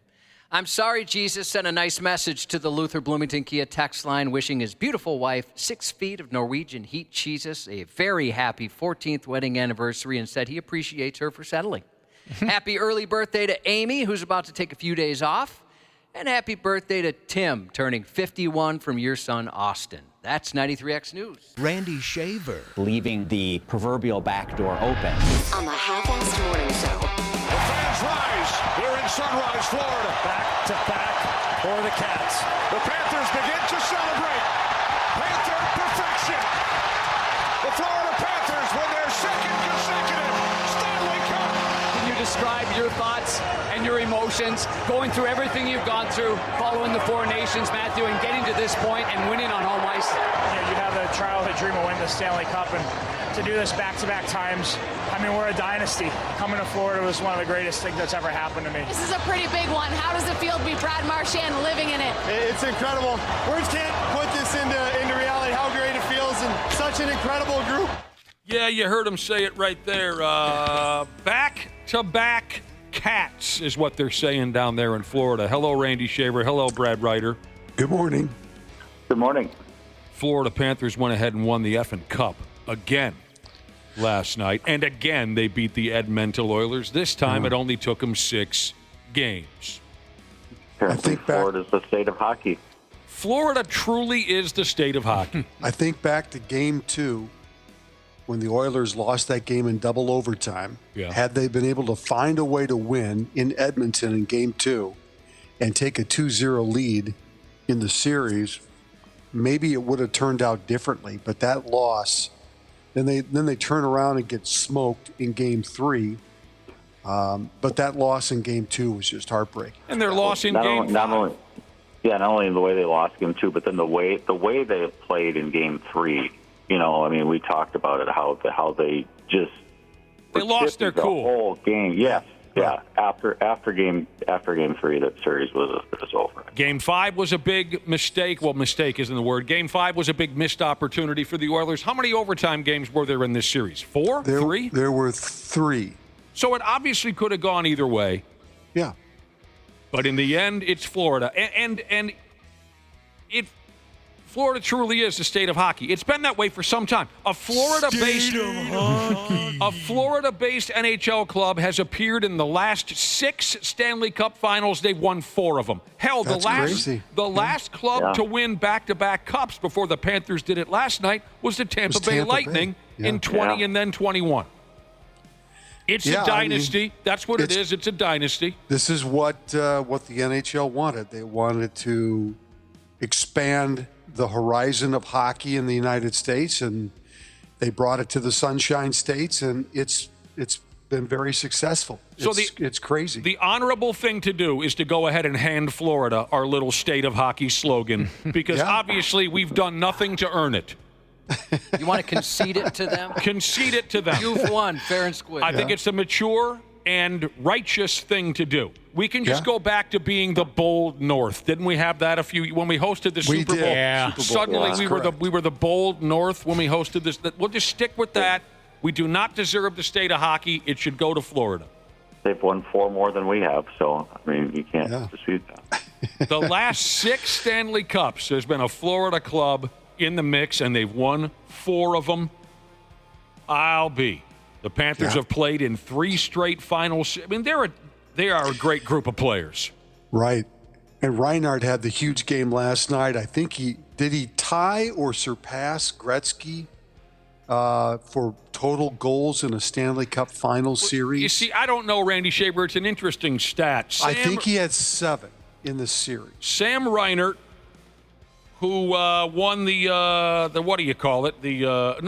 Forget it. I'll get back to that. Sam Reinhart, in last night's game, and this is a stat I'll always remember. He scored 2 goals, 4 if you count empty netters. Well, you have to count. That was a different kind of empty net goals. Edmonton was desperate, obviously, to get on the board in the third period, so they pulled their goalie with 6-7 minutes left, trying to score. So, but I think that's the first time I've had to say that. Yeah. Where the amount of real goals is too short of the amount of total goals if you count. He scored 2, 4 if you count empty netters. I mean, their goaltender, Bobrovsky, is terrific. Yeah. He only gave up 1 goal. He stopped 28 of the 29 shots Edmonton threw his way. The only goal he gave up was late in the third when he was already distracted by thinking about how many college girls he was going to fit into his hotel room. But, I mean, they're a great team. Truly an all-time great team. I guess the question now is, can they all stick together? I mean, Marchand has already come out and said, has he not, that he's going to They don't need Marchand. They don't need Marchand. They don't. He was a great addition, no question, this year. He was a great addition. Super talented. If he goes away, they'll find someone to take his place. Right. But the core group, if you're talking about guys like Markov and what's the Cedric Kachuk? Which one play? Matthew Kachuk. Matthew Kachuk. Sam Bennett, Reinhart. Right. Was it Bennett that got the Conn Smythe? Yeah, Sam Bennett won the Conn Smythe as the playoff MVP. The Conn Smythe trophy goes to the most valuable player in the playoffs. It's only fitting that this year it goes to the leading goal scorer, Sam Bennett. All right, here's an idea from Eastbound at Sundown Jesus, how we can maybe finally get around to winning a cup and then and take back that title of the state of hockey. Right now it's Florida's. We got to earn it back. Let's try to, get a leg up here. Eastbound at Sundown Jesus says we got to add another hockey team in Minnesota, another NHL franchise in Minnesota. That would help the odds. What do you think? Pulling up in Duluth? Duluth, Mankato. He thought Mankato would be a good idea. There's all kinds of grown men down there that play hockey already. Guys in their 30s, he says. Another hockey club in Minnesota. Can we support it, boys? Doubtful. Doubtful, yeah. Yeah. You don't think so? Well, then we definitely don't deserve the state of hockey name then. You don't think State of hockey. You don't think if they put a club in Duluth, they'd sell out? Oh, they probably would sell out. The people might show up, but I don't think the money is, there's not enough money there. I don't think. Give us another hockey club, Eastbound at Sundown, Jesus says. Yeah, even the odds, or whatever the term might be. Oh, man. And once again, Canada has to wonder what the F they got to do for one of their clubs to win the Cup again. With the arithmetic I have in front of me, Canada's Stanley Cup drought is now up to 32 years. You know, at least you should know, it was Montreal Canadiens in 1993, the last Canadian club to win a cup. Of course, lots has changed in the National Hockey League even since 1993. There's a lot of friggin' teams here in America. Say you're a fan of Montreal. Were you rooting for Edmonton last night? Yeah. Well, see, that's an interesting question because that's come up. It came up last year when Edmonton went to the Cup. It came up a couple years ago when Montreal was playing. Who am I missing? I think Vancouver was in it recently. Vancouver in the last 10, 12 years. Yeah, sure. There is a rivalry between Western Canadians and Eastern Canadians. Mm-hmm. Yeah. Where maybe it's not a sure thing that a Montreal guy is going to root for an Edmonton or a Calgary or Vancouver. You see what I'm saying? Yeah. Right, but I think at this point... they're desperate. They're desperate. So yeah. I think at this point they would all galvanize and be behind one team. Just get one to, break it, and then they don't have to hear that stat anymore. Right. I mean, consider this, and I wonder if you guys remember this. An American-based football team won the Canadian Football League championship more recently than a Canadian NHL team has won the Stanley Cup. Yeah, that's true. It's hilarious. Yeah.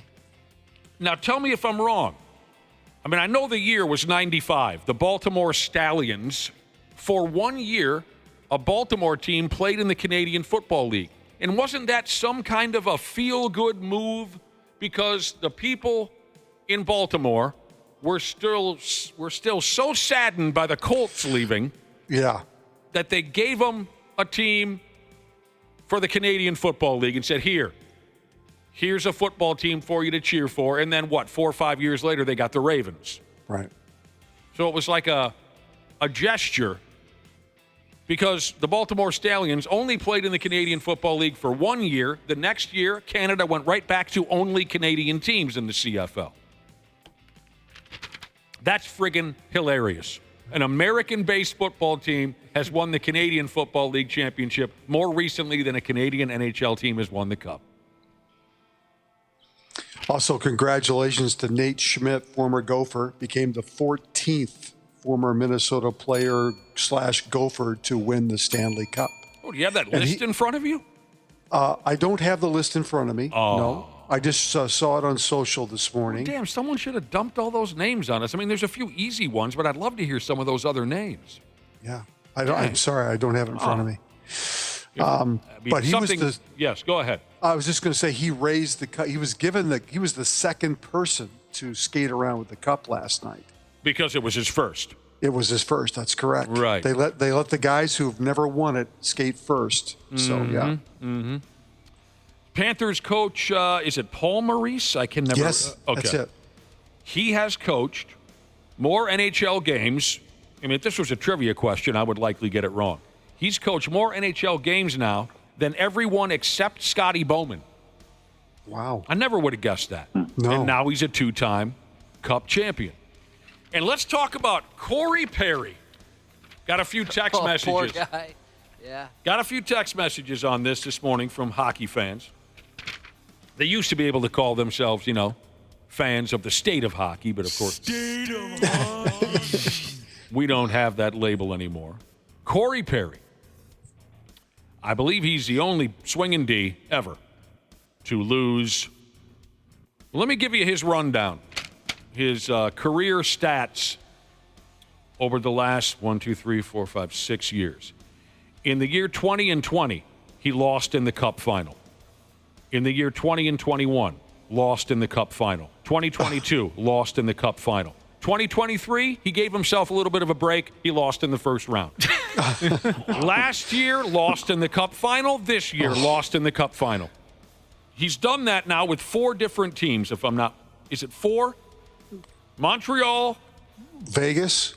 Was he with Vegas? I have it here somewhere. I have it here. Oh, yes. Dallas in 2020. Montreal in 2021. Okay. Tampa Bay in 2022. And now twice he's lost in the Cup final with Edmonton. Has any other player lost in the finals 5 times? Probably yes, but not with 4 different hockey clubs. Yeah, that's the key right there. Wow.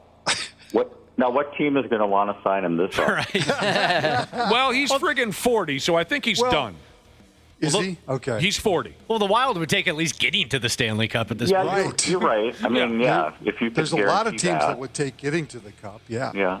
I found the list of Gophers on the Stanley Cup. If Really? you want to go down One more before we get to that. One more note on Corey Perry. Now, he did win 1 cup in 2007 when he was playing for the Anaheim Mighty Ducks of Anaheim and the greater Orange County area. He did win 1 cup many years ago, but his last 6 seasons, 5 times he went to the final and got his ass kicked. I think he's done.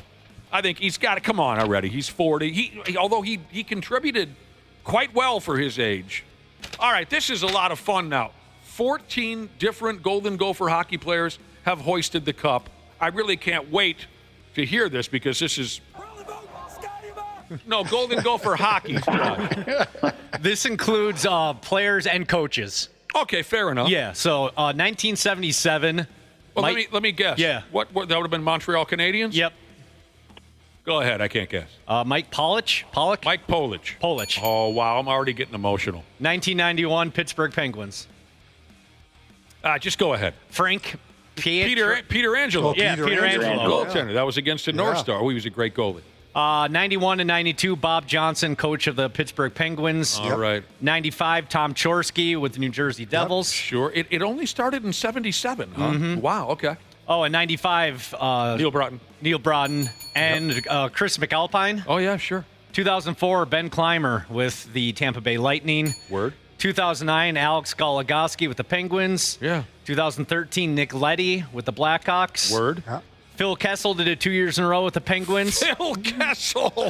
He's the only Gopher that's on it 3 times. Yeah. And then Todd Richards, coach of the Tampa Bay Lightning in 2020. 2022, Eric Johnson with the Avalanche. 23, Phil Kessel again with the Golden Knights. And then 2024, Kyle Okposo with the Panthers. Dude. Wow. Get it going, boys. Come on.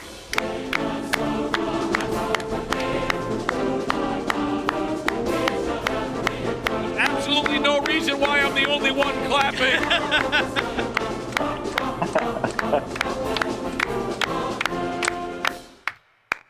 It goes on another. There's another verse there. Brad, That's why you couldn't clap.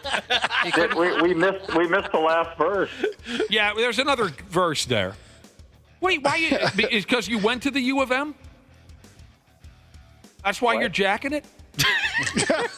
I'm not. Brad is jacking off. Hey, if that clapping wasn't you. No. That was a bag. I might as well play along. That was my God. No pun intended. Sound of a bag whack? That's gross.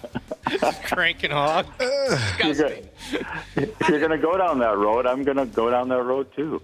We need another damn NHL club in Minnesota. I'm not letting go of Eastbound at Sundown Jesus' idea of putting a club in Duluth or Mankato or Carlstead. I like that idea. I think we could make it happen. Lives in Brainerd Jesus texted in to say, that's blasphemy, Nick. You're a Husky from St. Cloud State. We hate the Gophers. I never attended school in that friggin' town. I lived there for a handful of months so I could get drunk every single night with my bros who were all going to... I would never, ever in a million years claim St. Cloud State. U of M till I friggin' die, lives in Brainerd Jesus. F me running. I can't believe he said that to me. Now, here's an interesting note. Conrad McDavid, you know, the big swinging D up there for the Edmonton Oilers. He pretty solid player. Now, Steve Levy, who covers the NHL, I don't know for who anymore, but he used to do it for ESPN, where he works now, doesn't matter. He says if the Oilers don't win this year, and they didn't, Conrad McDavid might look elsewhere. Is he a free agent? I don't know. Let's just go with it. Maybe he becomes the next coach of the Golden Gopher hockey team.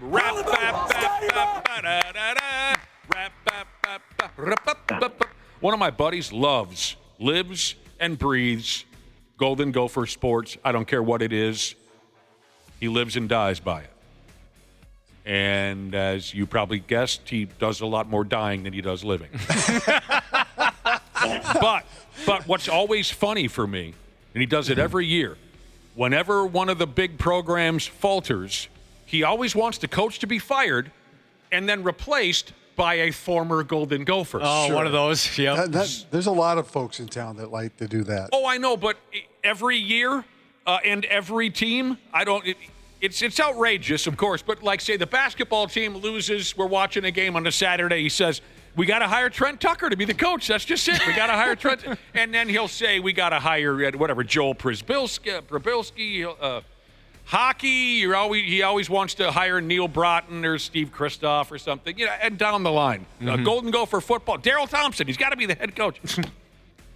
It's always fun to experience that. Canuck Jesus says Conrad McDavid has one more year on his contract.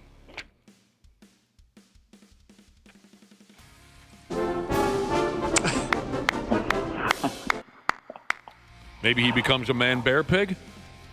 Wow. State of hockey. Maybe he becomes... They have that kind of money? I don't know. You're out. You know what, Brad? They got money, Brad. You always bring up money. We got money, Brad. You always bring up money. Okay, all right. We don't have Parisi, Suter anymore. We got money. Why are you always so worried about money? Spend it. Josh, tell him my theory on money again. I don't know your theory on money. All anyone like Brad wants to talk about is money. Oh, money, money, money. It's all anybody wants to talk about. All I want to talk about is Arthur's Jewelers. Yep. Cub Liquors. Cub Foods Liquor Store. Can I ask you something? Yeah. When you like to talk about these things, where do you usually like to sit? Where do I usually like to sit? What studio are you usually in? I don't want to talk about money, Josh. I just want to sit here in the Chris Lindahl studio. Exactly. Oh, my God. Brad, don't worry so much about do we have the money, where they're going to get the money. Let's just talk about the idea of Conrad McDavid, whoever he is, playing for the Man-Bear Pigs. And, of course, I'm joking. I know who he is. I mean, that would be that the town would come uncorked. Oh, unglued. Yeah. But then again, the town came uncorked once before, and it was hilarious how this all played out. When they signed Suter and Parisi. We were on one of our Independence Day booze cruises, weren't we, Josh? People went nuts. Yeah. People were tearing off their clothes. Grown men were crying. Yeah. We're going to win the cup. Oh, God. Remember, everybody was glued to the TV, and people started cheering. And I want to be clear about something.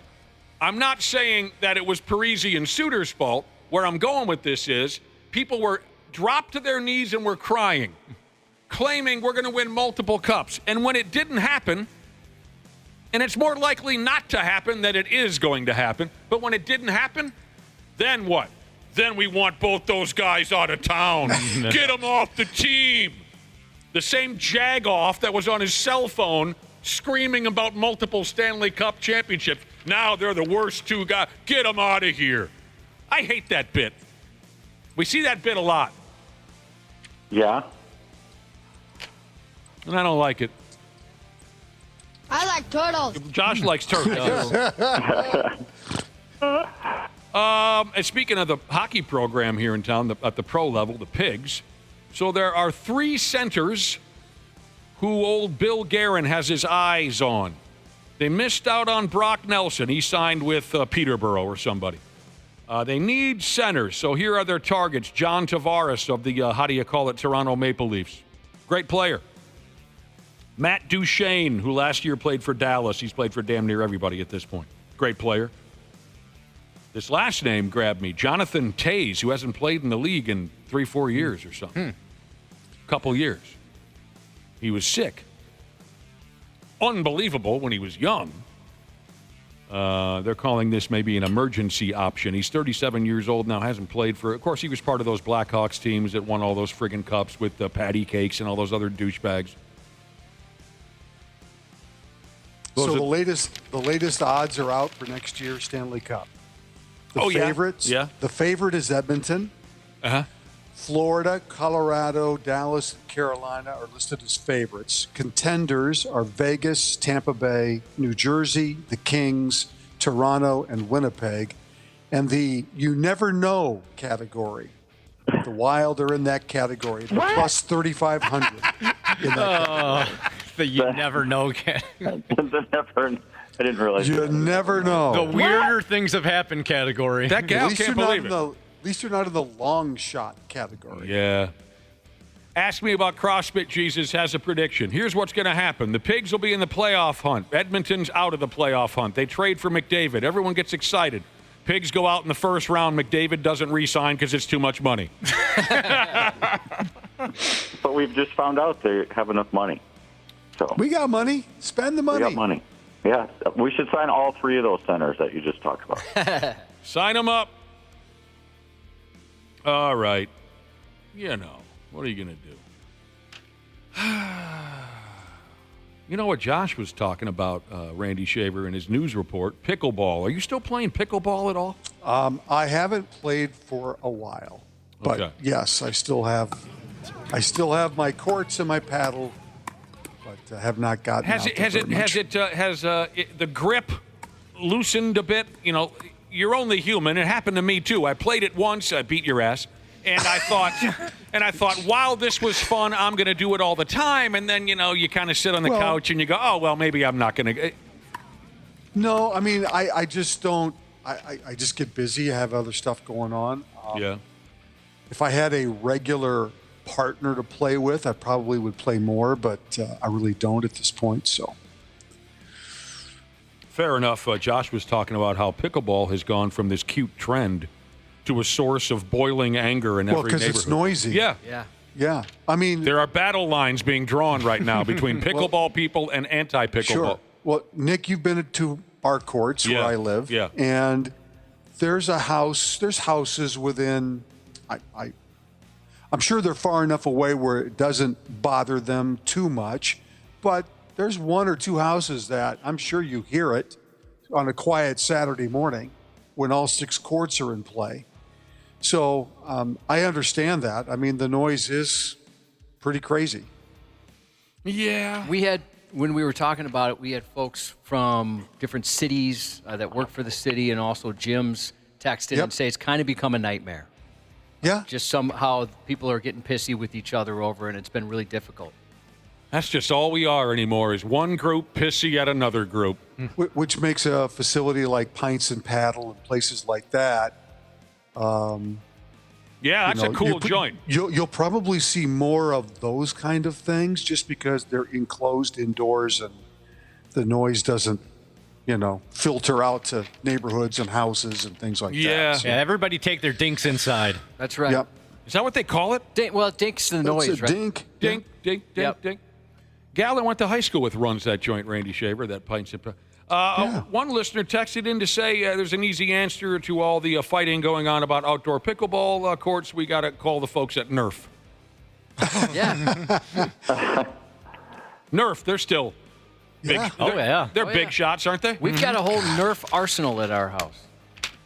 There's ever a Nerf I grew up. Nerf was brand new when I was growing up. So that was the big thing, was to have one of those baskets where you had the suction cups and you stuck it to your door and you play. Oh my God, I played that all the time in my little living room. Yeah. I had one of those. Didn't former Viking kicker Fred Cox have a big stake in that, or didn't? I think he created the Nerf something? ball. I'm not sure about the basket itself, but the Nerf ball. Yeah. The Nerf football, I think, is what he created. Freddie Cox.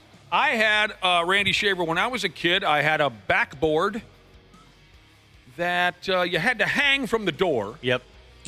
And it had all the NBA teams and their logos on it. Nice. Sure. And I don't know what the hell happened. I got to look around my house. It was so old that I still had it hanging in my house when I was like in my 30s, and people would come over and say, who the hell are the Kansas City Kings? Wow. Well, that's who the Sacramento Who the hell are the San Diego Clippers? Oh, man. Nerf, pickleball. That's the answer. Well, the Twins lost again. That makes 5 of those in a row. Couple of Ks for Pagan and a scoreless night. The Reds hold on. They take down the Twins 6-5, and Cincinnati stays on. It's wins in 8 of 10. The Reds a season-high tying 3 games above 500. For Christ's sake, it was a mid-June game between the Twins and the Reds. Settle down. Monday night game. Guy was making it sound like it was a series-clinching 6-5. They had a slim lead. It didn't last. Another pitcher had to walk off the mound due to injury for the Twins. David Festa was doing all right, I guess, until the 4th. He gave up a couple of runs, and then he left the game because of what they call here a right-hand contusion. What is that, a bruise? Yeah. Yeah. Doesn't sound like it's going to be super serious. So. Okay, that's good. There was one fun moment from the game. I mean, the Twins made a nice rally in the 6th inning. Harrison Bader got the dong out. A 3-run hog that hilariously is how you say it, bounced off the Reds outfielder's glove and then over the fence. That was kind of funny, and I'm sensing that nobody saw that. I didn't see it. I was watching the Stanley Cup. So I was watching hockey. I understand. Because we are the hockey minds on this program, so we were watching the hockey. Oh, well, you certainly are, Brad. You're the hockey. When we talk sometimes, I ask myself, is this Don Cherry or is this Brad Ryder? By the way, the former Twin, Emilio Pagan, has 17 saves for the Reds this year and probably will make the All-Star game. How crazy is that? Good for him. That's great. Good for him. Byron Buxton had a home run, and then he robbed a home run. He's doing all right. Healthier last night than I thought he would be. So they lost again. And Brooks Lee extended his hitting streak, too. I think it's now to 16 straight. So, Game 2 tonight, Bailey Ober. So, that's just kind of how things are going for the Twins these days. And they fell to 3rd place, by the way. They fell behind Cleveland, so 10 games back. Royce Lewis not expected to return. Here's the rumor. Royce Lewis not expected to return until after the All-Star break, which is about a month from now. That's being kind. Well, that's more serious than what they led on to begin with. It right? is. It is. Wow. Oh yeah, Jeffers got a foul tip to the hand and it hit the ump and the balls or something. The ump had to leave the game. Everyone's beat up.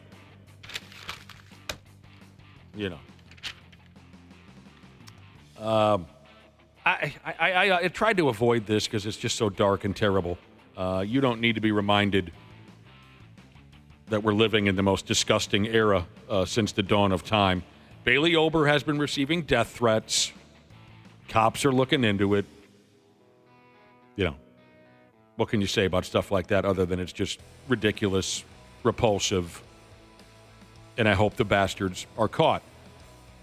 A Boston Red Sox executive by the name of Craig Breslow. Didn't he pitch in the bigs, Craig Breslow? Name sounds familiar. Anyway. Yes, he did. Yes. His former relief pitcher. Yeah. Yep. He's been on the receiving end of a lot of backlash since they traded Rafael Devers to the point where his home address was published online. Well, yeah, that's not good. What is going on? But you know what? I mean, in defense of the Red Sox, Devers made it pretty damn clear he did not want to play there. Yeah. And maybe it's very likely they didn't handle the situation well when they signed Bregman in trying to figure out how that was going to work with those guys. And then Devers, of course, came out Monday, I think it was, or Sunday night, Monday, and said, I'll play any position the Giants want me to play. He's like super happy. Now he's the most open-minded guy in the world. Yeah, I'll play first base if you want. I'll play wherever you want me to play. So, Daddy Magic Jesus said, yeah, Craig Breslow pitched for the Twins. Yeah, I knew he sounded familiar. Yep.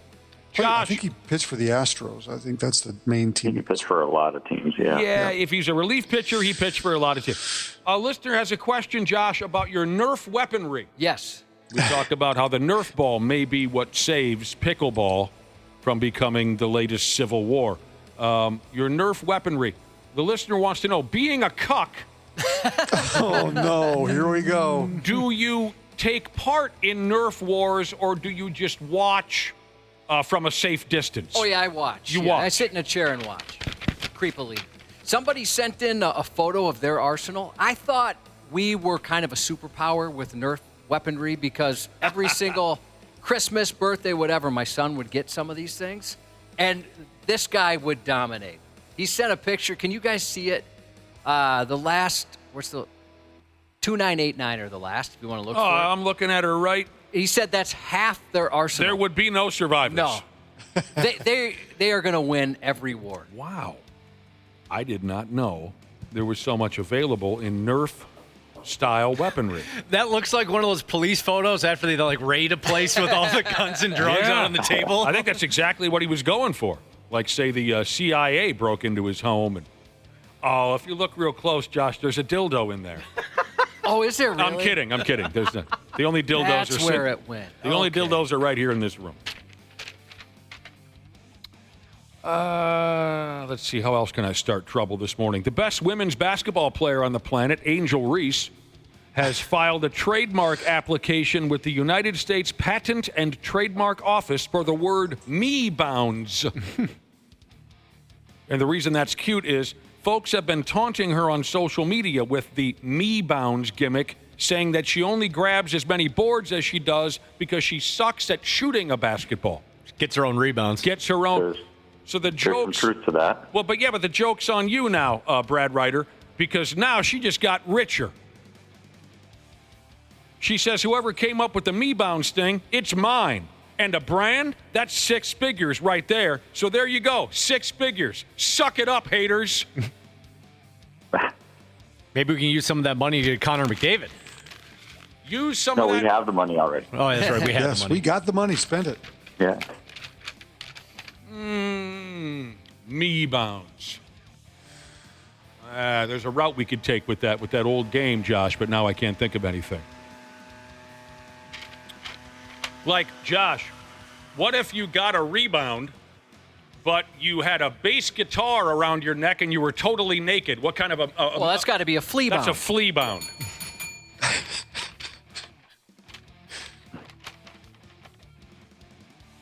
That's as far as we're going to go with it. Yep. All right. What if you got a rebound? You better do this right. Yeah. What if you got a rebound while you were watching the former Fox show about a cappella high school singers? Okay, I'm the only one that's going to get this. It's Glee bound. That's a Glee bound. It's a Glee bound. That was solid work. Thank you. I was nervous because I didn't want to screw it up like I have every other time I've tried that thing. If you're Josh, it would be a cuck bound. Doesn't even work. That doesn't work at all. Let's make some plans, boys. The Vikings announced there will be 12 practices open to the public this season. July 26th. Here we go. All right. We better get to at least one of these. I think there's even bigger football news, though, this morning. What's that? I'm talking about Gopher football. I don't know if you follow this on, well, Nick, I know you're not on social very much, but I saw the story, yes. They announced that this running back from El Paso, this Ryan Estrada, has committed to the Gophers. He is the highest rated running back to commit to the Gophers since Jeff Jones, who played for Washburn way back in the day. He's the 20th ranked running back in the country, high school running back. Yes. And he's passed over, he had 11 offers from Power 4 programs, including Michigan and Alabama. F Michigan and F Alabama. And chose the Gophers. I mean, PJ's got, I don't know, 21, 22 commits already for 26, and they rank in the sixth. I think they ranked 16th nationally right now. Of course, there's a long way to go for the recruiting process, but this Estrada kid apparently is really good. I mean, his stats are amazing. He's a big time guy. Yeah, so. I read about it. It's not this year; it's next year. He's a senior in high school. He'll be a senior in high school this year in El Paso. Oh, yes. He's going to change his commitment in 2 months. He could. Yeah, I mean that's the danger when you get kids to commit. Verbally commit. I hope I'm wrong. That is one. I mean, that is one position where if you're a stud running back, there is a track record here of you're going to get your opportunity because we have with PJ's offense traditionally they've run the ball first. Well, and the other part of that, Brad, is that they recruit offensive linemen here almost better than a lot of teams in the country. And they have a very good O-line coaches who develop linemen. So when you've got a great offensive line in front of you, if you're a running back, man, I want to run behind those guys. Darius Taylor has, had a great career at the U thanks to those big guys up front.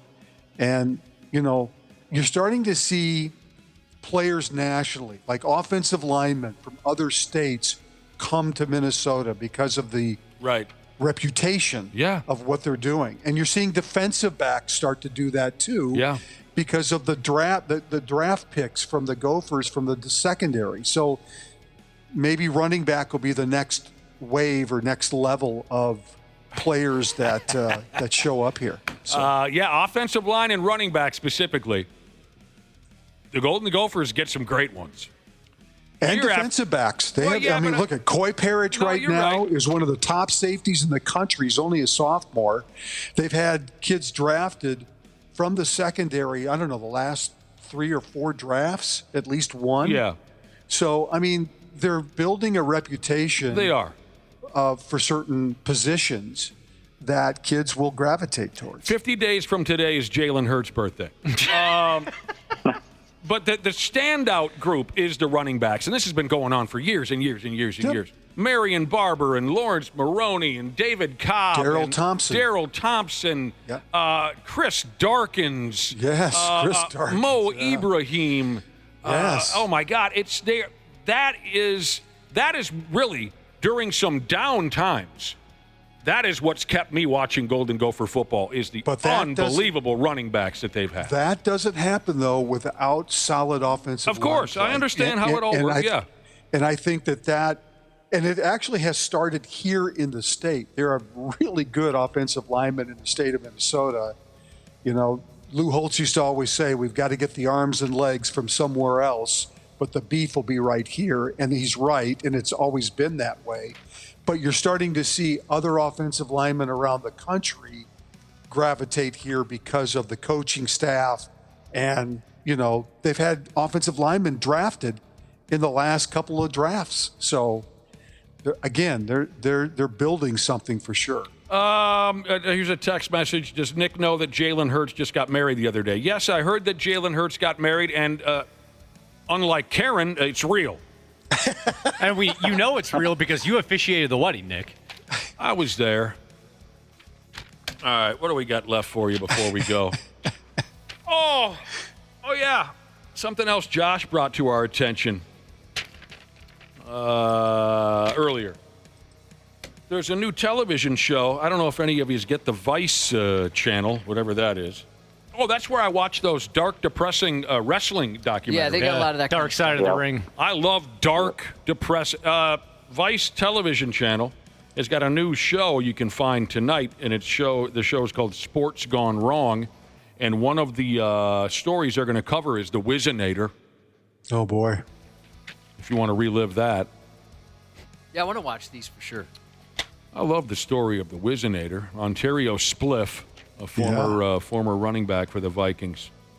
He liked to smoke grass, and he had to take pee tests once in a while, so he got a fake penis and filled it with someone else's urine. What's the big friggin' deal? He gave himself the nickname Sod, too. I always remember that. Oh, I don't remember Which stood for, don't tell me, stand out douchebag. What was it again? Steal of the draft. Steal of the draft. Oh, That's right. Okay, that does sound familiar.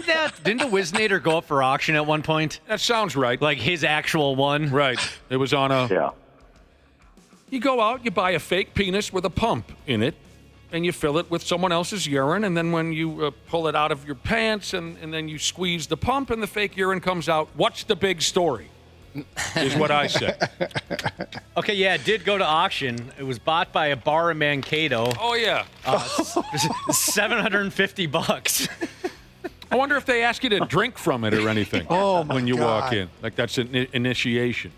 Drink from the Whizzinator. Well, they probably did that for training camp in Mankato as like a, something to see. Come check it out. There's no training camp in Mankato anymore. So, Josh, what if you get a rebound while blowing a whistle and making a terrible foul call I think that would make you an NBA referee. It would be an NBA referee bound. That's what that would be.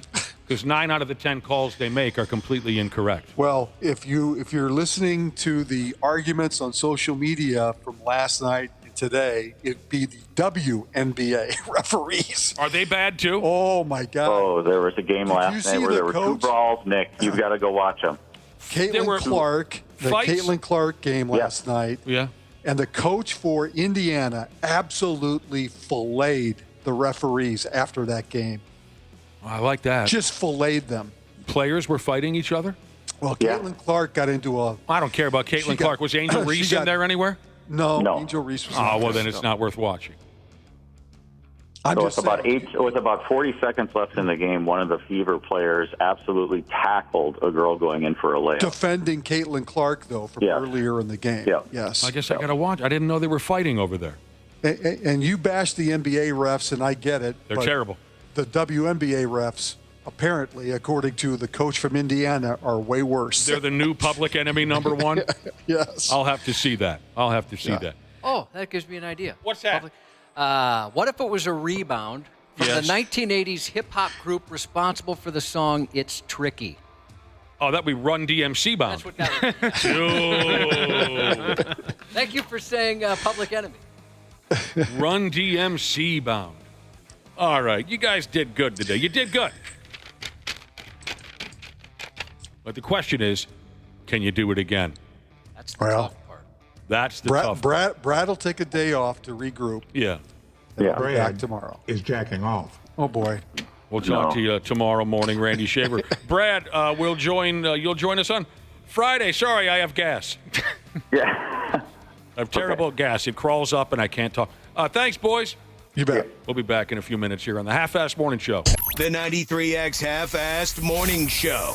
On 93X. Hey, podcast pals. Today's episode is brought to you by my friends at Standard Heating and Air Conditioning. Take it from me as a newly married guy with a very opinionated dog. Comfort is kind of important right now. That's why I'm a Smart Club member of Standard Heating. I get to schedule service when it actually works for me, pay how I want, and choose what fits our home best. Pick the HVAC company that treats you like family, not just another name on the list. That's Standard. Check out standardheating.com and tell them Dana sent you.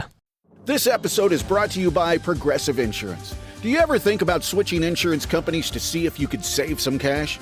Progressive makes it easy. Just drop in some details about yourself and see if you're eligible to save money when you bundle your home and auto policies. The process only takes minutes, and it could mean hundreds more in your pocket. Visit Progressive.com after this episode to see if you could save. Progressive Casualty Insurance Company and Affiliates. Potential savings will vary. Not available in all states. Expert entrepreneur Ed Milet is on a mission to max out your life. We're throwing open the metaphorical closet doors of our lives. We're going to be cleaning out the closet. What no longer fits? Audit some of your relationships. How about auditing your emotions? Maybe it's your career you need to look at. Get your life together for this season. The Ed Milet Show. It's time for a little cleaning of the soul. Let's get a little ruthless, a little refreshing, and a little real. God bless you, everyone. Follow and listen on your favorite platform. Half-Assed Morning Show, 93X. Oh, man, what a crowd. Yeah, we're checking in here at 8:32 on the 93X Half-Assed Morning Show. Thank you so much for listening. We sincerely mean that. I got to ask the both of you a question here real quick. It's silly, but I have been curious about this for quite a stretch of time now, and I'm just going to go ahead anyway. You know, earlier on with Dinkus and other Dinkus. Brad and Randy, we were talking stupid Vikings training camp practice. The Vikings released their training camp practice schedule. You got to be insane to attend one of these things. But anyway, when I was reading about it, it says the dates, specific dates when they're having a and this is how it's written.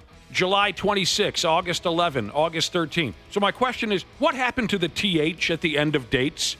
Oh, when you read articles and stuff, they don't put it in anymore. And that's all we do around here most days is read articles, trying to find show material. And this is something that just happened relatively recently. I don't know if it's like AI helping writing the articles or what it is, but yeah, I've actually, that's funny you bring this up, because I've certainly noticed it. And last week I made the change. in editing stories and stuff, I would always add the TH or RD or whatever you need. Yeah. And now I just don't anymore because I'm like, I could probably figure this out without having to type it every single time. True, but still, it's just I'm curious. It's weird. It's a recent thing. I notice it everywhere. There is no writer anymore, at least the folks who write articles for the internet, that include the TH or the RD at the end of a date. Does anyone know exactly what happened? Tell us more about this movement. Why is it that universally the TH and the RD at the end of a date has been eliminated? Is it political? Because a lot of things are political. Probably. I think the answer might be, and it's kind of a boring one, is the AP. They have that style guide that everybody follows in journalism, and they must have changed how they go about that. I didn't know about the style guide. Right, nor should you. It's silly, but I'm guessing that's probably the boring answer. I don't know if this person's joking around or if it's true. It's thousands and thousands of dollars you save from removing those letters. Is that for real? Or are you messing with us? And thousands of dollars by removing an RD or a TH at the end of a date? I don't know if they're joking with us or not. I guess I couldn't figure out why that would cost less. Okay, I'll try anything 4 times, Jesus. Yeah, it's news to him, too. He says, wait, so no one writes July 3rd anymore? No. I mean, good luck finding an article that talks about July 3rd. Just curious. Don't need an answer, but if you had one, I'd like to hear it. All right. What's new? Let's find out what's new. Young people want a place at their work set aside for banging, bumping, getting it smooth on. I can't believe we're still talking about this, but I'm going to go ahead anyway with how many times have you read this I can't believe it, for the last 5 years. Some employers are trying to spice up their workplace to sweeten the deal for workers coming back into the office. How long does it take us to get back into the office? We've been telling these stories for 4 years. You know what I mean? There's still stories about... They're slowly rolling it back. There are still articles about people are coming back to work. Well, Jesus, what's taking them so long? There's still people that don't come back. Or people here, that haven't come back. And good for them. I'm just saying it. Okay, but here's the deal. Employers is how I should have said that, are trying to spicing up the deal for workers coming back into the office. If you can stay home, great. But apparently there's one thing that the young working man and woman is requesting, and that is somewhere to fold in the building. Like a designated spot. Yes. Not just going into the old broom closet like the old cliche. Yeah, that's the broom closet, that's where you're supposed to go. That's where we went in the old days. But they want a designated, labeled official spot at their workplace to F. They say the young people are having more sex while working remotely. Well, it's only natural. You're at home. But when it comes to going back into a building or an office, they'd like to see something added. I guess maybe to keep up all that bumping they've been doing at home, to keep the pace going. I guess I'd be worried about who uses it. Let's say we had this here in the building. That would change my feelings on it quite a bit. If you saw somebody walk in there, you're like, ugh. Like chaos coordinator Jesus. I work with 2 women and a 72-year-old male. No thanks, I'll pass. And if I'm the janitor in one of these buildings, I'm asking for a raise. Here's what did you say, Josh? Who goes in there to bump changes your approach. Here's what changed my approach to the topic. So the young people say they'd like a private space for hookups and solo play during the workday. I'm going to get this out of the way right now. Nobody should ever be jacking off at work. Come on. I'm with you on that one. I am all for things being inclusive. Hell yeah. Everybody should be able to be who they want to be. But I refuse to normalize someone ducking into a room at work to tug off. That's where I am going to draw a line. Yeah, there should be a rule there. For whatever reason, that's just more creepy. But that was a direct quote. They're looking for a private space for hookups and solo play. I don't know if I could do that at my job. I'd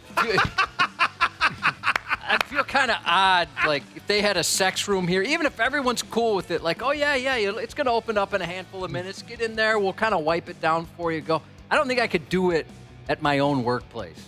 But if let's say I worked at a bait shop, you could swing by my joint and do it there? Yeah, I could do it at like my wife's job or something I wonder that. how fancy it would be, the official sex or masturbation room at your workplace. Would they have the little light-up thing like the airplane bathrooms? Oh, occupied? Occupied, green, red, the whole... Would there be a time clock? I mean, you get paid for that?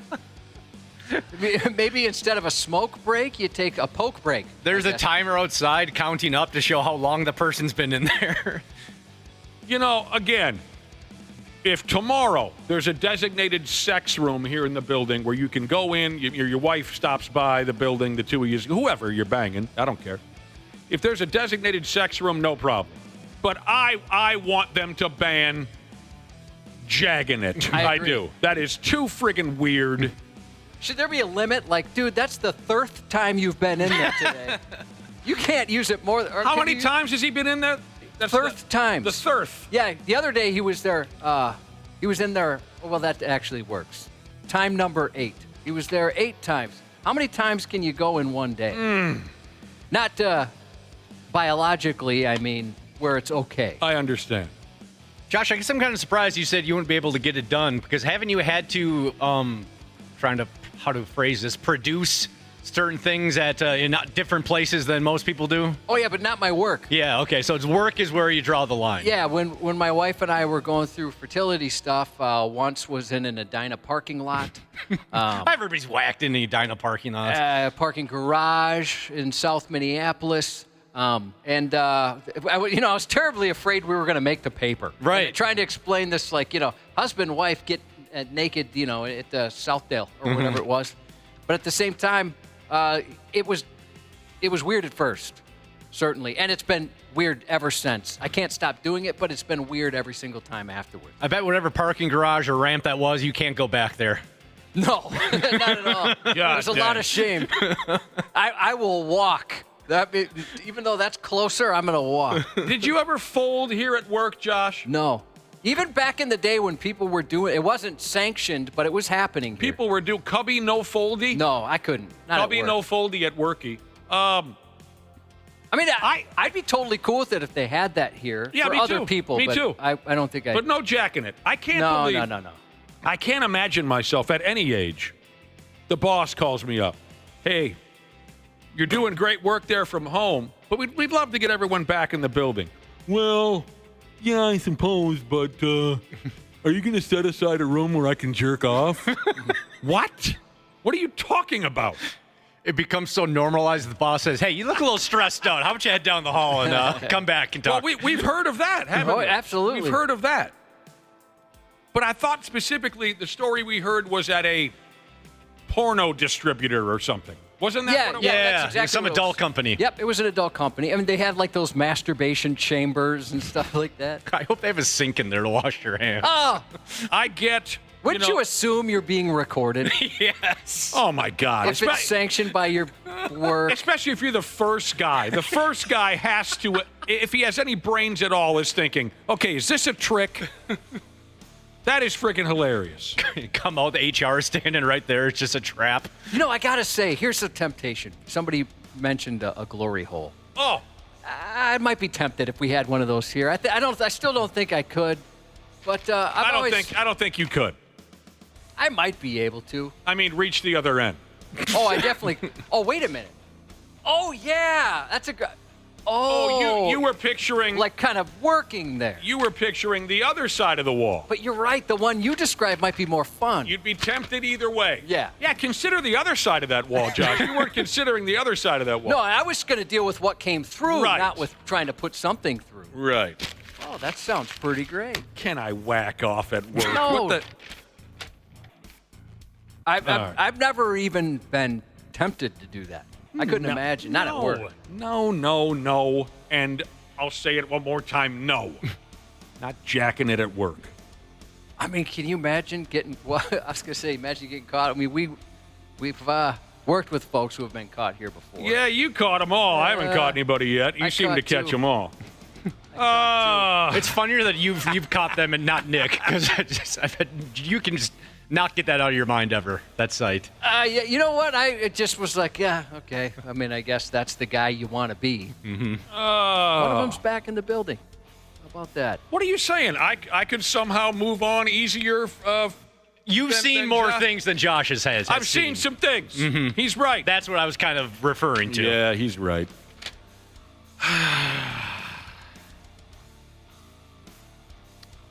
And then also, all right, so young people, they want a place to bump at work. Americans in general must really get things cooking, or lately, they must be really getting things cooking in the sack at home, because nearly 25% of us want a break from sex. You were there for a while. Yeah. I mean, I thought about retiring. retiring. You were confident you were going to retire. I did retire, but I pulled kind of like a Manny Pacquiao, Ric Flair type Tom of Brady. Jordan wearing the 4-5. Jordan. I came out of retirement, but yes, I did announce my retirement many years ago. Retirement from sex. I came back into the mix. I suppose it would be nice to voluntarily retire. You know, kind of go out on your own terms, then just realize you just can't get it done anymore. Then my partner forcing me to retire? Yeah. You got to. I'll try anything 4 times. Jesus says jacking off for work is less weird the tooth time. Yes. The tooth time, it is more weird. The half-assed morning show. Minnesota's 93X. Did we miss something? I don't know. Did I not give a 30? No. Oh. I don't know. We were telling we stories. heard a commercial. That's on me. Oh. Okay. I'll give it to you. You let me take it? Yeah, take the L? It's all yours. You didn't hear us swearing at each other off air, did you? No. I mean, this is the type of conversation that would be unfortunate if it made it on the air. Josh and I were having an off-air conversation, and there was a lot of foul language. We weren't arguing. Mm-hmm. We would never argue. No, not you two. We're best friends, but we were swearing at each other. You're saying it didn't make it to the radio? No. Oh, that's good. That's great news. Because it got foul. I just had to take my hoodie off. Why is it so hot in here? I know, all of a I'm sudden? sweating. Is the building on fire again?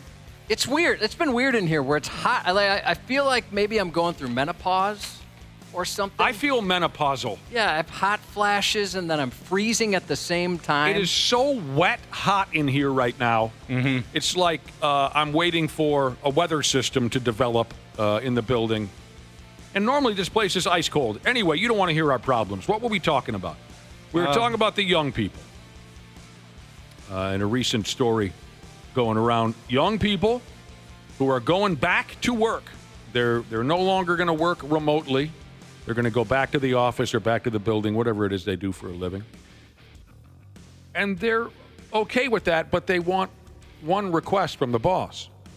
They want a designated room for sex and/or, God help us, masturbation. Okay? Seems a little silly, but it's a real thing. Got a text from a listener who says, that's called taking a number 3. I'd never heard that before. Have you heard that before? No. You got your number 1Zs, your 2Zs, ducking into the designated room to touch yourself. That's called taking a number 3. I can't imagine when it's time to negotiate your employment bringing that up. Like, hey, you know what? If you had a sex room, that would go a long way into luring me to work for your business. And another text said here now, it said, if I can't rub one out at work, then how am I supposed to get my nap? Every day he takes a little nappy. Okay, that's an angle I didn't consider. And then we go this way. This was the other sexual information delivered to us this morning. Generally speaking, in their personal lives, 25% of Americans, they just want a break from sex. They want to take a little time out for a while. You want to hear the reasons why? Because I want to tell you. They want to learn other forms of intimacy. Yeah, why not? Like, say, what would be an example of that, Josh? Well, looking into each other's eyes and maybe discussing future plans. Tell me about you.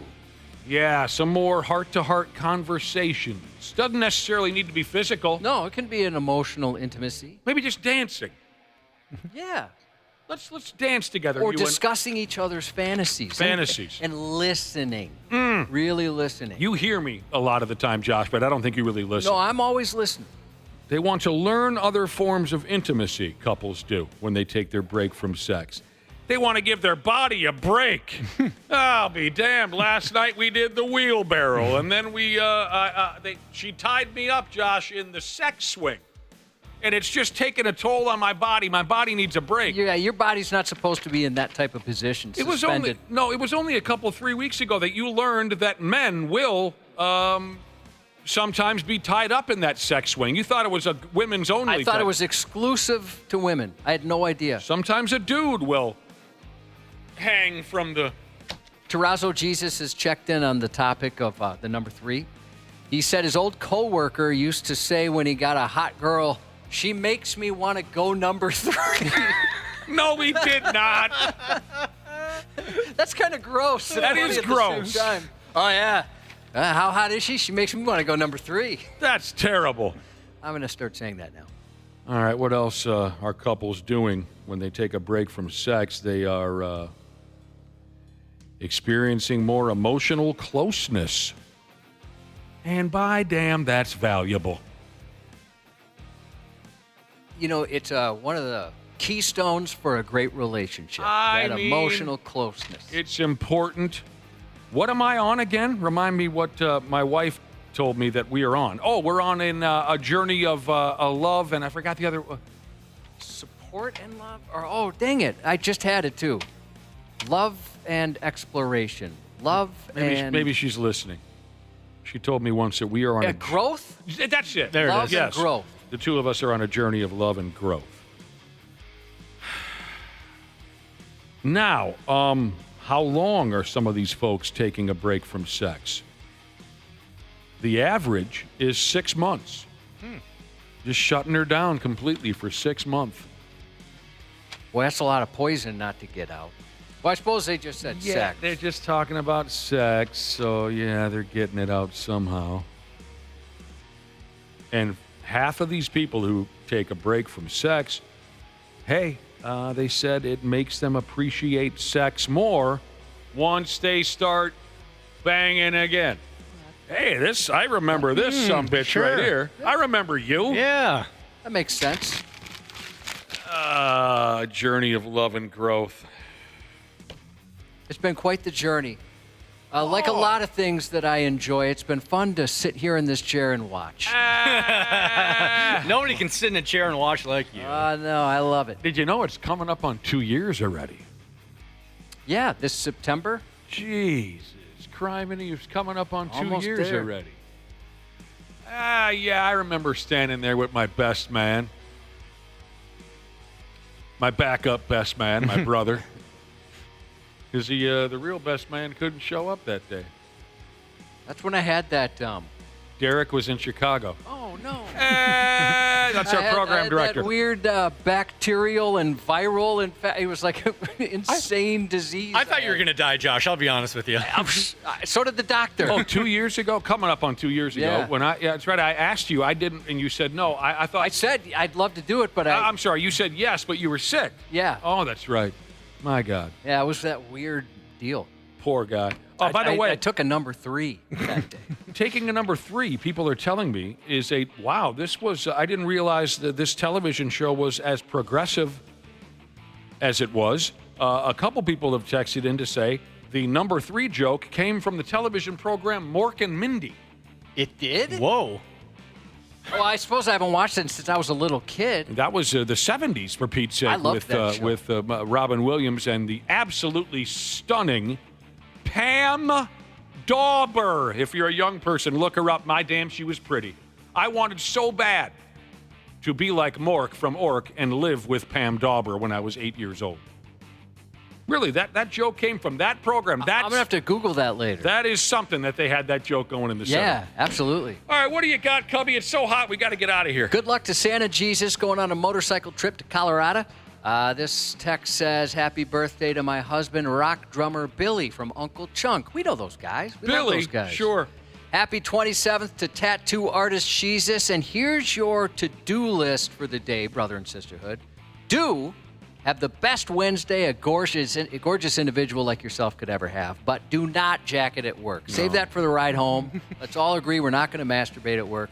Thanks for putting up with us, and hope to see you again tomorrow.